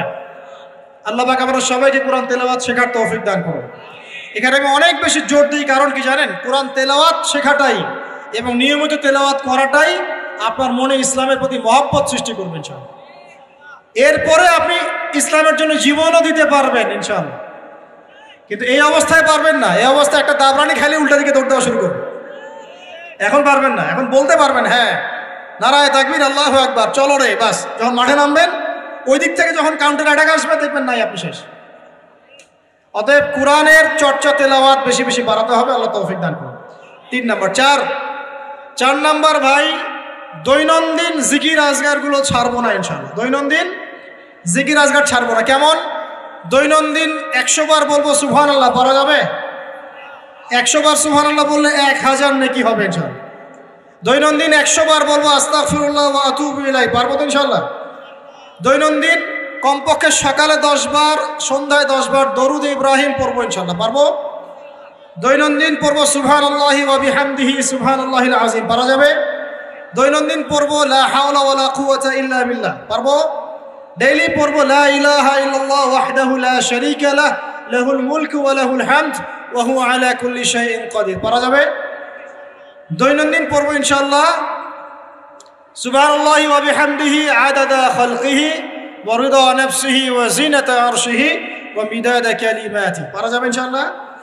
এই সুবহানাল্লাহ, আলহামদুলিল্লাহ, লা ইলাহা ইল্লাল্লাহ, আল্লাহু আকবার, এই যে দরুদ, এই যে জিকির আজগারগুলো আছে, এইগুলো প্রতিদিন করলে আল্লাহর সাথে সম্পর্ক গাঢ় হবে ইনশাআল্লাহ। জিকির করলে কি লাভ হয় আপনাকে একটু বলে দেই। জিকির করলে আল্লাহর সাথে কলবের সম্পর্ক তৈরি হয়। কি হয় ভাই? অন্তরের সাথে আল্লাহ পাকের সাথে একটা কানেকশন তৈরি হয়। জিকির যে ব্যক্তি ছেড়ে দেয়, তার অন্তরটা মরে যায়। আর মরা কলবের মধ্যে আল্লাহর নূর আসে না, জিন্দা কলবের মধ্যে আল্লাহর নূর আসে। তাহলে কলব জিন্দা হবে কিভাবে? বেশি বেশি জিকির করার মতো। আল্লাহ পাক তৌফিক দান করুন। আবু হুরায়রা রাদিয়াল্লাহু আনহু বলতেন যে হাদিস আমি মুখস্থ করার জন্য অনেক বেশি সুবহানাল্লাহ পড়ি। কতবার পড়েন জিজ্ঞেস করা হচ্ছে, তিনি বলছেন কত হবে? 10,000 বার। কথা বুঝতে পারছেন? মানে এটা তার নিজস্ব আমল, নিজস্ব। মনে করেন আপনি প্রতিদিন ইস্তেগফার করতেই থাকেন 10 মিনিট, 15 মিনিট, 20 মিনিট, কতবার করেন আপনি জানেন না, করা যায় না? আপনি একটা সময় বসে দরুদ শরীফ পড়তে থাকেন, আল্লাহুম্মা সাল্লি আলা মুহাম্মদ, আল্লাহুম্মা সাল্লি আলা মুহাম্মদ, পারা যায় না? সবার ব্যক্তিগত কিছু আমল থাকে, যে যত বেশি জিকির আজগার করবেন তার কলব তত জিন্দা হবে ইনশাআল্লাহ। আল্লাহ পাক আমাদের সবাইকে বেশি বেশি আল্লাহর জিকির করা তৌফিক দান করুন, বলি আমিন। এটা কত বললাম? 4। 5 নাম্বার, এটা সবচেয়ে বেশি ইম্পর্টেন্ট। কারণ আমি তাসাউফ এবং আত্মশুদ্ধি বই যেটা আছে, আল্লামা তাকি উসমানী দামাত বারাকাতুহু, আল্লামা তাকি উসমানীর বইগুলো বাসায় সবাই কিনবেন। আমি পরামর্শ দিই, আল্লামা তাকি উসমানীর যে বইগুলো আছে এগুলো বাসায় কিনে পড়া শুরু করবেন, অনেক গভীর জ্ঞান পাবেন ইনশাআল্লাহ। তো তার তাসাউফ আত্মশুদ্ধি বইয়ের মধ্যে তিনি এনেছেন যে অনেক বড় বড় বুজুর্গানে দিন তারা তাজকিয়ার জন্য এই আমলটাকে বেশি গুরুত্ব দিতেন, সেটা হলো আল্লাহর কাছে বেশি বেশি দোয়া করা। কি করা ভাই? বেশি বেশি দোয়া করা, মানে চলতে ফিরতে দোয়া করতে থাকতেন। কেমন? যেমন ধরেন যে এমনও বুজুর্গ ছিলেন, আলেমে দ্বীন ছিলেন, যারা রাস্তায় হাঁটছেন, বাজারে যাচ্ছেন, বাজারে যাওয়ার সময় আল্লাহকে বলছেন, আল্লাহ বাজারে যাচ্ছে, বাজারে আমার কেনাকাটা যেন সহজ হয়। আমরা কি বাজারে যাওয়ার সময় এরকম কথা বলি? বাসায় ঢুকছেন, বলছেন আল্লাহ বাসায় ঢুকছি, বাসার পরিবেশটা যেন ভালো থাকে, এখানে যেন গিয়ে কোনো বিপদের খবর না শুনি। আল্লাহ আমি মানে ব্যবসায় যাচ্ছি, আজকের ব্যবসাটা আল্লাহ যেন সুন্দর হয়, ভালো হয়। মানে প্রতিটা কাজেই তারা দোয়া করতে থাকতেন। বুঝতে পারছেন না কথা? প্রতিটা কাজেই দোয়া করতে থাকতেন যে আল্লাহ আমার জুতার ফিতা ছিঁড়ে গেছে, আমার জুতার ফিতা দাও। আল্লাহ আমি খুব ক্ষুধার্ত, আল্লাহ একটু ভালো খাবারের ব্যবস্থা করো। আল্লাহ আমি খুব পিপাসার্থ, আমার জন্য একটা ভালো হালাল পানির ব্যবস্থা করো। আল্লাহ আমার সন্তানটা অসুস্থ, আল্লাহ তাকে শেফা দিও। আল্লাহ আমি স্ত্রী সন্তানকে রেখে সফরে আসছি, আল্লাহ বাসায় তুমি ওদেরকে হেফাজত করো। মানে প্রতিটা কাজের প্রতিটা চিন্তা আল্লাহর সাথে শেয়ার করো। এটা যে যত বেশি করতে পারে তার সাথে আল্লাহ পাকের সম্পর্ক তত বেশি ভালো। আর এটা করলে তিনটা লাভ। কটা লাভ ভাই? যে দোয়াটা করবেন, হয় সাথে সাথেই আল্লাহ পাক আপনাকে দিবেন, না হলে এই দোয়ার ওসিলায় আপনার তাকদীরের কোনো বিপদ আল্লাহ দূর করে দিবেন। মনে করেন আপনি দোয়া করেছেন, আল্লাহ আমাকে কালকে এই ব্যবসার এই কাজটা তুমি সলভ করো, কালকে গিয়ে দেখলেন সেই কাজটা আপনি পান নাই। আপনার কাছে মনে হচ্ছে যে হয়তো আমি দোয়া করলাম, কবুল হয় নাই, কিন্তু হয়তো এই দোয়ার ওসিলায় আপনার আগামী পরশু দিনের একটা বিপদ আপনার তাকদীরে আসতো, ওইটা আসে নাই। কথা কি বুঝতে পারলেন আমার কথা? এইভাবে আল্লাহ পাক দোয়ার বদৌলতে মানুষের তাকদীর থেকে অনিষ্টগুলো দূর করতে থাকেন। আর এটাও যদি না হয়, কিয়ামতের মাঠে নেকির পাল্লায় ওইটা আপনাকে আল্লাহ দিয়ে দিবে। ওই দিন মানুষ বলবে যে কাশ দুনিয়াতে আমার কোনো দোয়াই যদি কবুল না হইতো, আজকে আমি জান্নাতে যেতে পারতাম। ওই দিন আমরা এই কথা বলবো। অতএব বুদ্ধিমান সে ব্যক্তি যে বেশি বেশি আল্লাহর কাছে দোয়া করতে থাকে, প্রতিটা বিষয়ে আল্লাহর কাছে দোয়া করতে থাকেন। আল্লাহ আমার মনটা অস্থির, মনটাকে শান্ত করো। আল্লাহ আমাকে কোরআন শিক্ষার তৌফিক দাও। আল্লাহ আমাকে নামাজ পড়ার তৌফিক দাও। আল্লাহ আমি হারাম সম্পর্ক থেকে বেরিয়ে আসতে চাই, আমাকে হালাল একটা সম্পর্ক করার তৌফিক দাও। দোয়া করা যায় না ভাই? আল্লাহ পর্দা করতে চাই, পর্দার পরিবেশ তৈরি করে দাও। আল্লাহ রিজিকের সমস্যায় ভুগছি, একটা চাকরি ব্যবসার ব্যবস্থা করে দাও। দোয়া করা যায় না ভাই? দোয়া করতে আমাদের কাছে আসেন কেন? হুজুর এটা যে ফু দিয়ে দেন, এখানে ফু দিয়ে দেন, এখানে দোয়া করে দেন, এটা করে দেন, সেটা করে দেন। আমি আপনার আবেগ কতটুকু বুঝতে পারবো? আমার দরকার একটা জব, এই জব ছাড়া আমি চলতেই পারছি না। আপনার ওই চাহিদা তো আমি বুঝতে পারবো, আপনার চাহিদার ফিলিংসটাকে আমি বুঝতে পারবো। আপনার বাবা চলে গেছেন, বাবা হারানোর ব্যথা আপনি বুঝতে পারছেন, আমি খালি বলতে পারবো মুখ দিয়ে আল্লাহ আপনার বাবাকে মাফ করুন। আমি কি আবেগটা অনুভব করতে পারলাম? অতএব দোয়া সরাসরি আল্লাহর সাথে করার চেষ্টা করেন। আল্লাহ পাক এটাই বলেছেন যে ওয়াইদা সাআলাকা ইবাদি আন্নী ফাইন্নী করিব, যখন আমার বান্দারা আমার সম্পর্কে জিজ্ঞাসা করে, হে নবী বলে দিন আমি খুব কাছেই আছি। উজিবু দাওয়াতাদ দাঈ ইযা দাআন, যখন বান্দা আমাকে ডাকে, দোয়া করে, আমি সরাসরি তার দোয়া কবুল করি, শুনি। একদম ঘাড়ের রগ, এই যে ঘাড়ের রগের চাইতে আল্লাহ আমাদের কাছে আছে। সুবহান। বাস আজকেই ফিরে আসেন প্রিয় ভাই, আজকেই ফিরে আসেন, আল্লাহর কাছে দোয়া করা শুরু করেন। আল্লাহ পাক তৌফিক দান করুন। আর দোয়া কবুলের অনেক সময় আছে, এই যে ওয়াজ মাহফিলের সময়, হালাকার সময়, শেষ রাত্রে, তাহাজ্জুদে, ফরজ নামাজের আগে পরে, হ্যাঁ বৃষ্টি বর্ষণের সময়, অনেক দোয়া আছে, সময় আছে। এই সময়গুলোতে দোয়া করলে আল্লাহ দোয়া কবুল করবেন ইনশাআল্লাহ।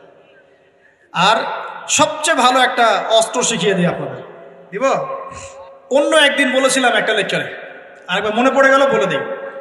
যদি দেখেন দোয়া আপনার কবুল হচ্ছে না দীর্ঘদিন ধরে, আল্লাহ পাকের কাছে ওযু অবস্থায় 2 রাকাত নামাজ পড়ে, কিছু ভালো কাজ করে, মানে ধরেন একটু কোরআন তেলাওয়াত, একটু দান সাদাকা, বা একটু আত্মীয়দেরকে দান সাদাকা, বা একটু এতিমের মাথায় হাত বোলানো, বা দিনের রাস্তায় কিছু খরচ করা, কোন একটা ভালো কাজ করে হাত তুলে আল্লাহকে বলবেন, আল্লাহ তোমার সন্তুষ্টির জন্য আমি এই ভালো কাজটুকু করলাম। আল্লাহ তোমার তাওহীদের কালিমা লা ইলাহা ইল্লাল্লাহ এর ওসিলায় আমার দোয়াটা কবুল করুন। ইনশাআল্লাহ তাআলা আপনি আপনার দোয়ার ফল পাবেন ইনশাআল্লাহ। পরীক্ষিত আমার জীবনে এমন সময় গিয়েছে যে নিঃশ্বাস নিতে পারবো কিনা এটার গ্যারান্টি ছিল না, শ্বাস নিতে পারবো কিনা গ্যারান্টি ছিল না। আর মনে করবেন না এগুলোর জন্যে অদৃশ্য কোনো শক্তি দায়ী। এগুলোর জন্য আপনার আমার মতো দাড়ি টুপিওয়ালা কিছু মানুষই দায়ী। কথা বুঝতে পারছেন? ব্যাস, আর কিছু বললাম না।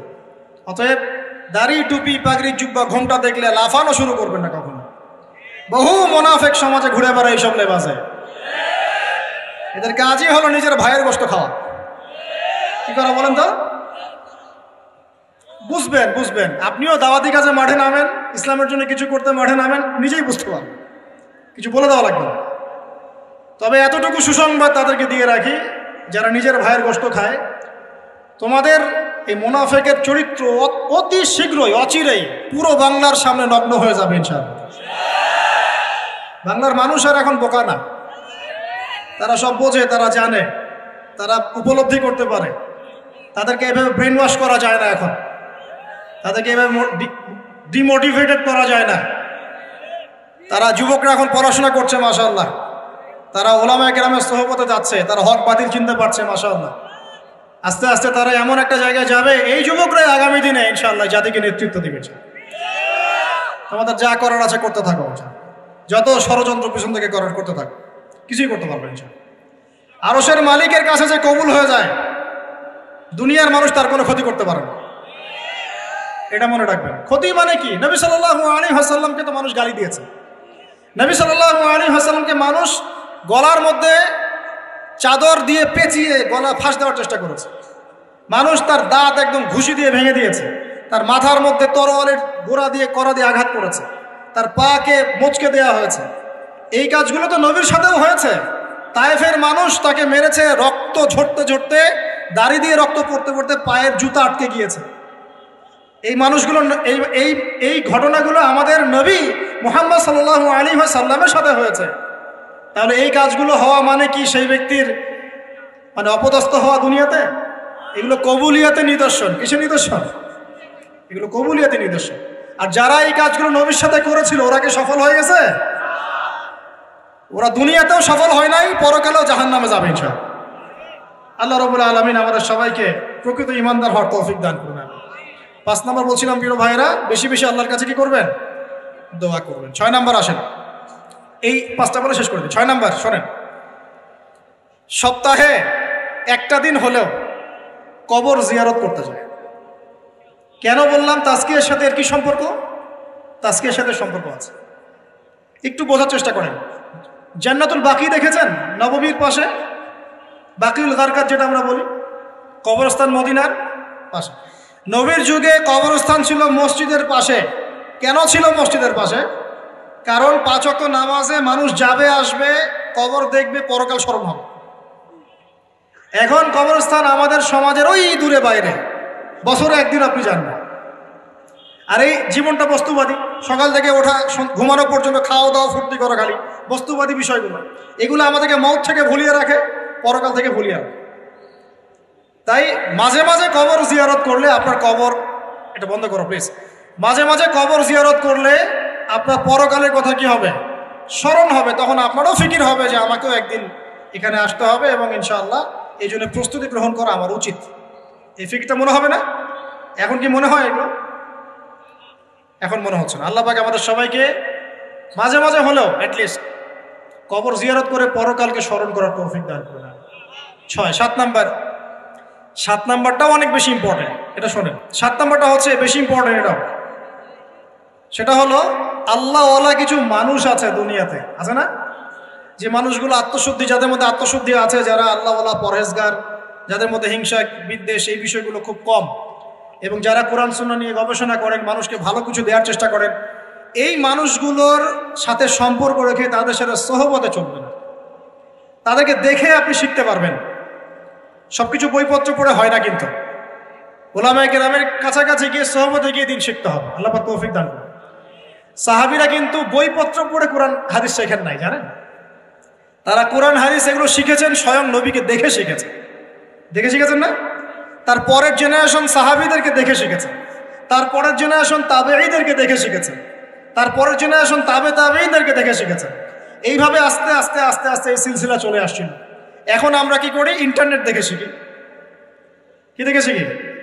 একটা মাসআলা জানতে চান, বাস ঢুকলেন ইউটিউবে, ফেসবুকে, তখন দেখলেন ওই মাসআলা নিয়ে 10 আলেমের 10 রকম মন্তব্য, মাথা খারাপ এখন, তাই না ভাই? তারপরে দেখেন যে অমুক যা বললো তমুকের বিরুদ্ধে।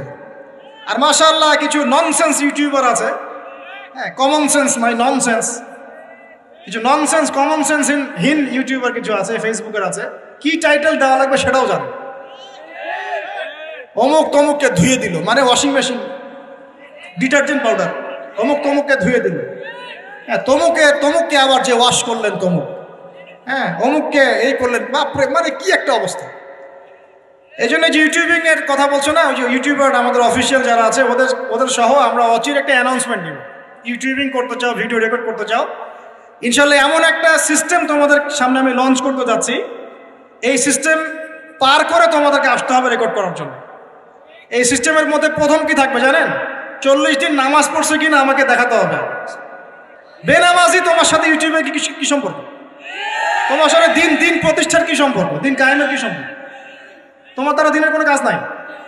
40 দিন নামাজের রিপোর্ট পেশ করবা যে নামাজ পড়ছি ভাই 40 দিন। আগে হবে রিটেন পরীক্ষা, লিখিত পরীক্ষার মধ্যে আমি 6টা সাবজেক্ট ফিক্স করছি।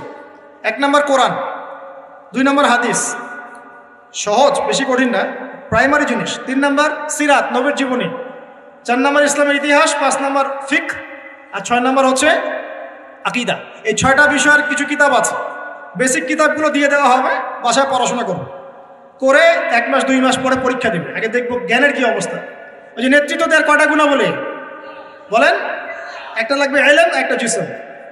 দিনের যে কাজ করবে, দিন বুঝে কিনা এটা তো আমাকে দেখতে হবে, ও দিনের জ্ঞান আছে কিনা এটা তো আমাকে বুঝতে হবে, দিন আমল করে কিনা আমাকে তো জানতে হবে। নামাজও পড়ে না, দিনের জ্ঞানও নাই, ওকে তো রেকর্ড করতে দিলে মাথা খারাপ হবে। ও কোন কন্টেন্ট কোথায় লাগাবে, কোন টাইটেল কোথায় দিবে, মাথা।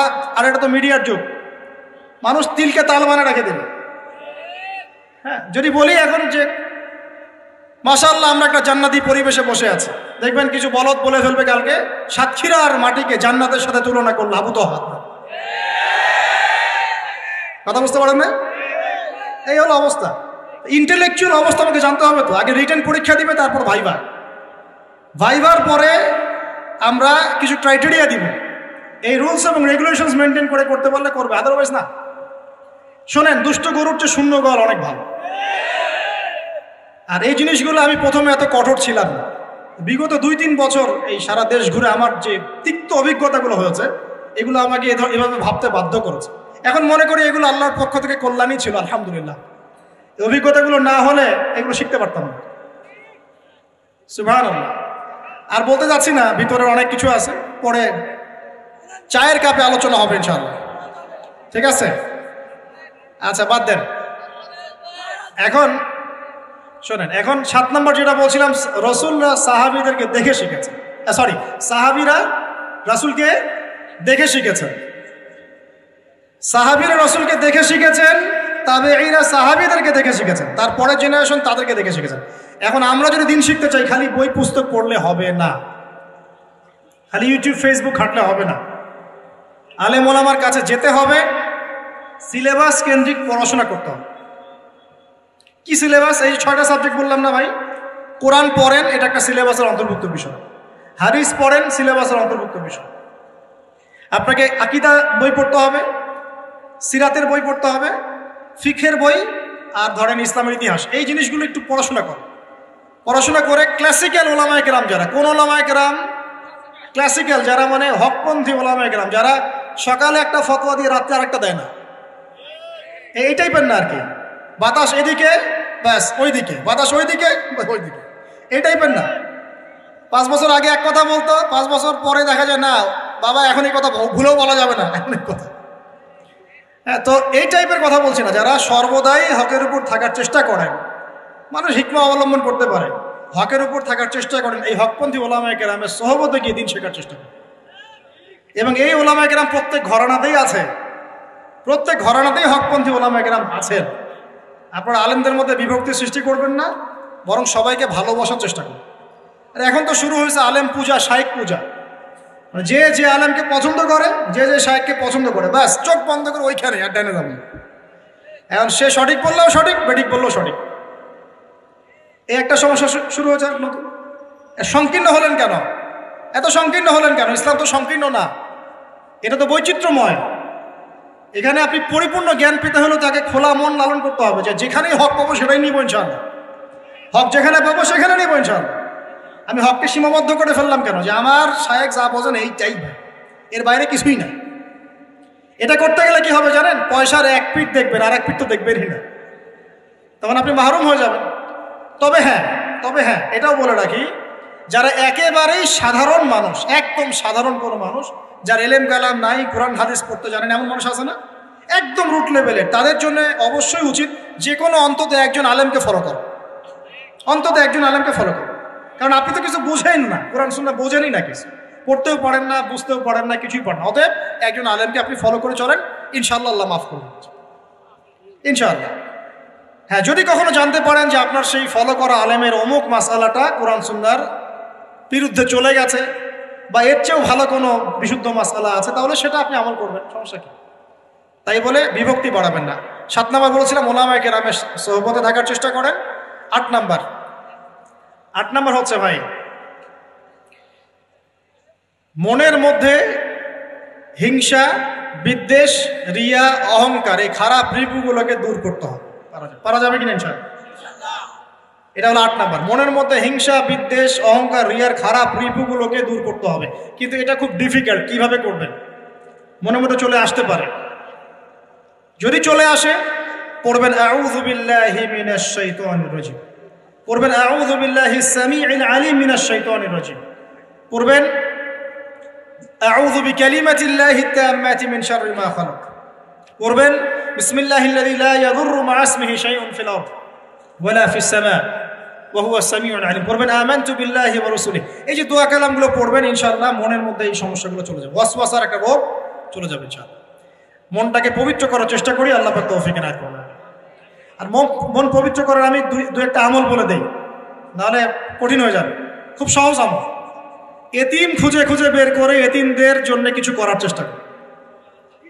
এতিম আছে না, মেয়ে ছেলে, এদের মাথায় হাত বুলান, আপনার মন পবিত্র হবে ইনশাআল্লাহ। ঠিক আছে? দান সদাকা বাড়ান, আপনার মন পবিত্র হবে ইনশাআল্লাহ। আল্লাহর জন্য ছেড়ে দেওয়ার মানসিকতা করুন, ছেড়ে দেন, আল্লাহর জন্য ছেড়ে দিলাম, আল্লাহর জন্য ত্যাগ করলাম, মন পবিত্র হবে ইনশাআল্লাহ। আল্লাহর জন্য কিছু করা সহজ, আল্লাহর জন্য ছাড়া সহজ না। আল্লাহর জন্য কিছু করা সহজ, আল্লাহর জন্য আপনি নামাজ পড়তে পারবেন ঠিকই, কিন্তু সিগারেট ছাড়তে পারছেন না। আল্লাহর জন্য ছাড়া কঠিন, এই ছাড়ার কঠিন কাজটা করে দেখাতে হবে, মন পবিত্র হয়ে যাবে ইনশাআল্লাহ। আল্লাহ তৌফিক দান করুন। আর তাহাজ্জুদ, এই আমলটা খুব ইম্পর্টেন্ট। তাহাজ্জুদের যাদের অভ্যাস আছে, এই সময়টা নীরবে নিভৃতে আল্লাহর সাথে কথাবার্তা বলবেন, মন পবিত্র হবে ইনশাআল্লাহ। আর দুনিয়াতে উচ্চাভিলাষী হবেন না, যতটুকু আল্লাহ পাক দিয়েছেন এতে সন্তুষ্ট থাকেন।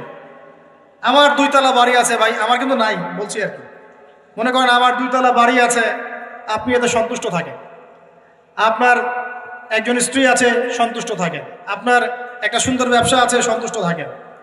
আপনার 1 বিঘা জমি আছে, সন্তুষ্ট থাকেন। আল্লাহ যা দিয়েছেন এতে সন্তুষ্ট থাকেন, আল্লাহ আরো বাড়াই দিবে। অসন্তুষ্ট থাকলে আপনার মনটা অস্থির হয়ে থাকবে, কিভাবে আরো বাড়াবো। দুনিয়ার নেশা যাকে পেয়ে বসবে তার মন কঠিন হয়ে যাবে। দুনিয়ার নেশা যাকে পেয়ে বসবে তার মন কঠিন হয়ে যাবে।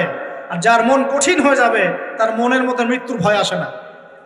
আর যার মনে মৌতের ভয় আসে না, তার মনে আল্লাহর নূরও আসে না। আল্লাহর নূর যার কলবে আসে না, তার অন্তরে তাজকিয়া আসে। বুঝতে পারলাম? তাজকিয়া কেন আসে না? দুনিয়া পূজার কারণে আসে না। ব্যাস, যতটুকু আল্লাহ দিয়েছেন আমি সন্তুষ্ট। এটাকে কিভাবে আল্লাহর নিয়ামতের শুকরিয়া আদায় করা যায়, এই চেষ্টা করতে হবে।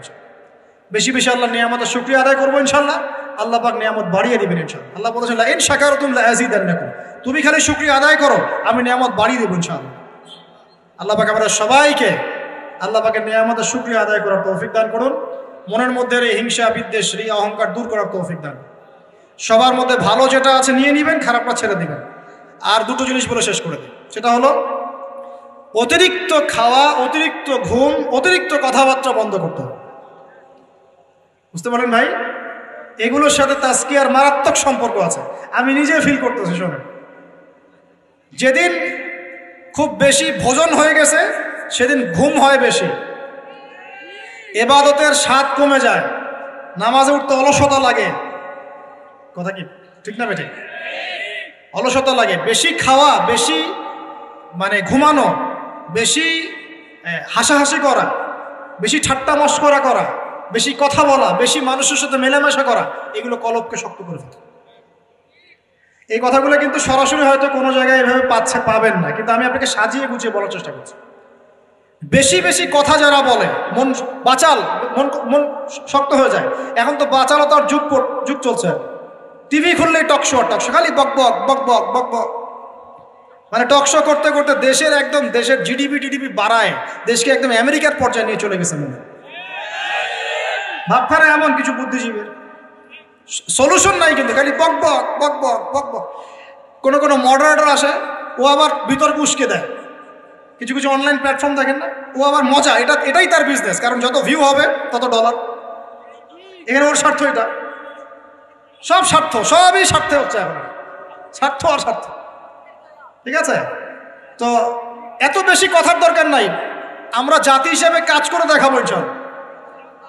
আমাদের সামনে কোরআন আছে, সুন্নাহ আছে, একটা ইসলাম প্রেমী জনগণ আছে, আমাদের তারুণ্যের শক্তি আছে, আমাদেরকে আল্লাহ শারীরিক শক্তি দিয়েছেন, মানসিক বুদ্ধিদীপ্ত একটা অবস্থান দিয়েছেন, আমাদের মাশাআল্লাহ ভালো নেতৃবর্গ আছে। ঐক্যবদ্ধভাবে আমরা ইসলামকে নিয়ে বিশ্ব জয় করবো। এত কথা নাই, খালি কাজ হবে ইনশাআল্লাহ। এত কথা কিসের? পারমাণবিক বোমা তৈরি করা হয়েছে একটাও? বলেন তো দেখি। কিম জং উন নাম শুনেছেন কিনা? মিসাইল ম্যান নাম কি? মিসাইল ম্যান, এতটুক মনে হয় সাইজ, চুলের কাটিং মাশাআল্লাহ, গোলগাপ্পু। ওর একটাই কাজ, কি কাজ? মিসাইল বানা। কেন বানাবে? কারণ সে জানে এই ওয়ার্ল্ডে সে সবচেয়ে বেশি শক্তিশালী, যার কাছে মিসাইল আছে। বলেন 50 বছরে কয়টা বানাইছি আমরা? হ্যাঁ বলেন। আচ্ছা বাদ দেন। এই ওয়ার্ল্ডে সবচেয়ে শক্তিশালী তারাও যাদের প্রযুক্তি আছে, প্রযুক্তি, তথ্য, ডাটা, প্রযুক্তি। এই ওয়ার্ল্ডে এখন ডাটা বা প্রযুক্তির যুদ্ধ চলছে। মাঝে মাঝে দেখেন না, বড় বড় কান্ট্রির কিছু বড় বড় কোম্পানি হ্যাক হয়ে যায়। মানে কি, এরা যত প্রযুক্তি নিয়ে নিতে পারে, হ্যাক করতে পারে, তারা আরো বেশি ডাটা পায়, ইনফরমেশন পায়। ইনফরমেশন নিয়ে যুদ্ধ হচ্ছে এখন। বলেন তো আমাদের ইনফরমেশন কত এখন? ওয়ার্ল্ড এগিয়ে যাচ্ছে, বলেন না, প্র্যাকটিক্যাল কথা বলছি আপনাদের সাথে। ওয়ার্ল্ড এগিয়ে যাচ্ছে, মনে করেন যার রিজার্ভ যত বেশি, যার কাছে ডলার যত বেশি আছে। বলেন না আমার কত আছে?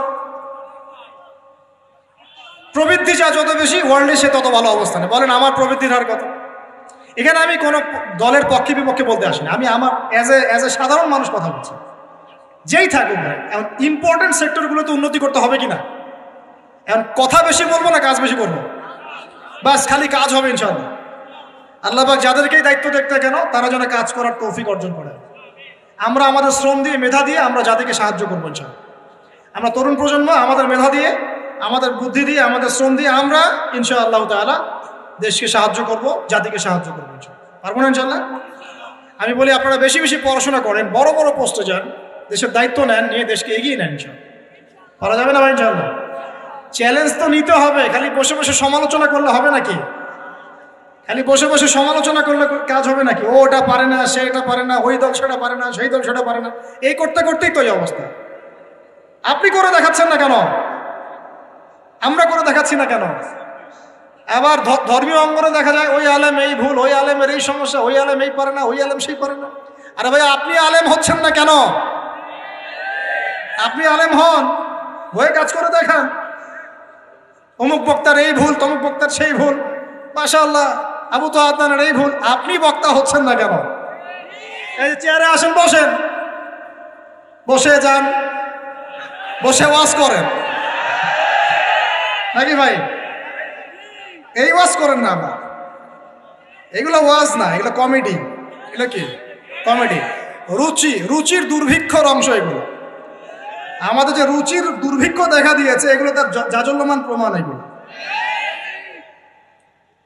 আর বলতে যাচ্ছি না, থাক, তাস্কিয়া নষ্ট হয়ে যাবে। আর লাস্ট 9 নম্বর বললাম, কি বলছি বলেন তো? মনের এই বিষয়গুলোকে দূর করা। লাস্ট 10 নম্বর যেটা, সেটা হচ্ছে যে 9 নম্বর বলছি মনেরটা। 9 নম্বর বলছি যে অতিরিক্ত খাওয়া, অতিরিক্ত ঘুম, অতিরিক্ত কথা বলা, অতিরিক্ত মানুষের সাথে মেলামেশা করা, এগুলো একটু কমিয়ে যেখানে কাজ হবে সেই কাজটা করে।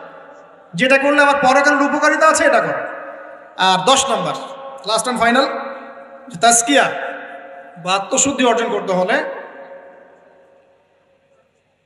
নবী সাল্লাল্লাহু আলাইহি ওয়াসাল্লামের রেখে যাওয়া এই যে দিন ইসলাম, এই ইসলামটাকে প্রতিষ্ঠার চেষ্টা করতে হবে। আল্লাহ পাক তৌফিক দান।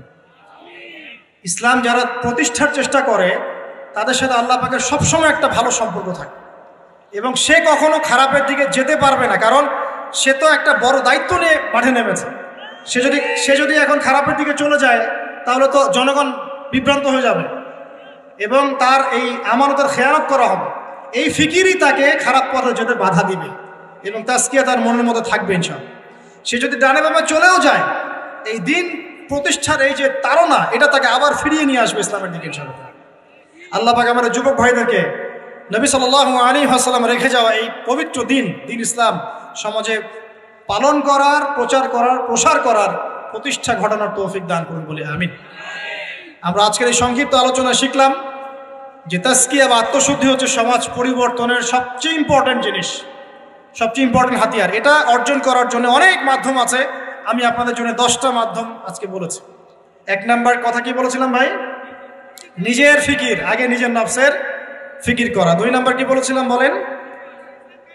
হ্যাঁ, নিজের পরিবারের মধ্যে ইসলাম কায়েম করা। মাশাআল্লাহ। 3 নাম্বার কি বলেছিলাম? হ্যাঁ, কুরআনুল কারীম তেলাওয়াত, কুরআনুল কারীম তেলাওয়াত করার কথা বলেছি। 4 নাম্বার কি বলেছি? বেশি বেশি আল্লাহর জিকির করা। 5 নাম্বার বলেন, আমার সাথে বলেন, আল্লাহর কাছে বেশি বেশি দোয়া। 6 নাম্বার মওতকে স্মরণ, মানে কবরকে জিয়ারত করা, মওতকে স্মরণ করা। 7 নাম্বার হকপন্থী তাজকিয়া প্রাপ্ত উলামায়ে কেরামের সহবতে থাকা, তাদের লেকচার শোনা, তাদের বই পুস্তক পড়া। ঠিক আছে? 8 নাম্বার কি বলেছি বলেন? হ্যাঁ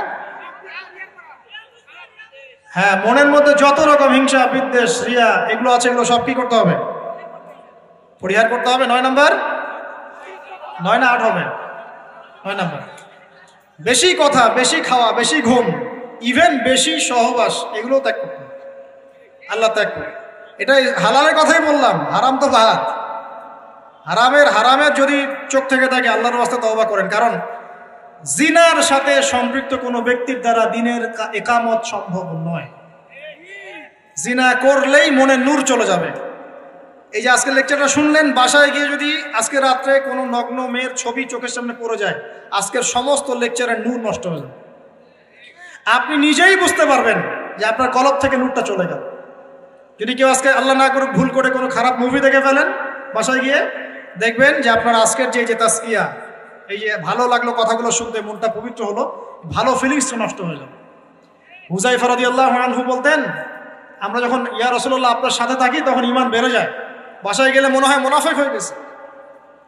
তো আর বাসায় গিয়ে যদি আমরা খারাপ কাজে লিপ্ত হয়ে যাই, এই নূর তাজকিয়াটা নষ্ট হয়ে যাবে। আল্লাহ পাক আমাদেরকে বোঝার তৌফিক দান করুন।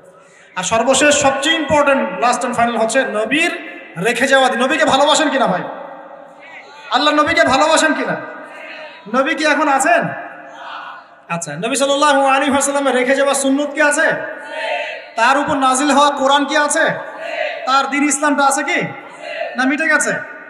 সেই আল্লাহ কি আছেন না নাই? আচ্ছা, আল্লাহ পাক আছেন, তার কিতাব আছে, তার নবীর সুন্নত আছে, তার দ্বীনও আছে। এই দ্বীন পালন করা, প্রচার প্রসার করা, প্রতিষ্ঠার দায়িত্ব কার? কাদের? বাঘ ভাল্লুক করবে? গরু ছাগল করবে? না আমরা যদি সত্যিকারের আশিক রাসূল হয়ে থাকি, আমরা দ্বীন প্রতিষ্ঠা করবো, চেষ্টা করব। প্রতিষ্ঠা মানে কি? আপনার যা আছে তাই দিয়ে দ্বীনকে সাহায্য করেন।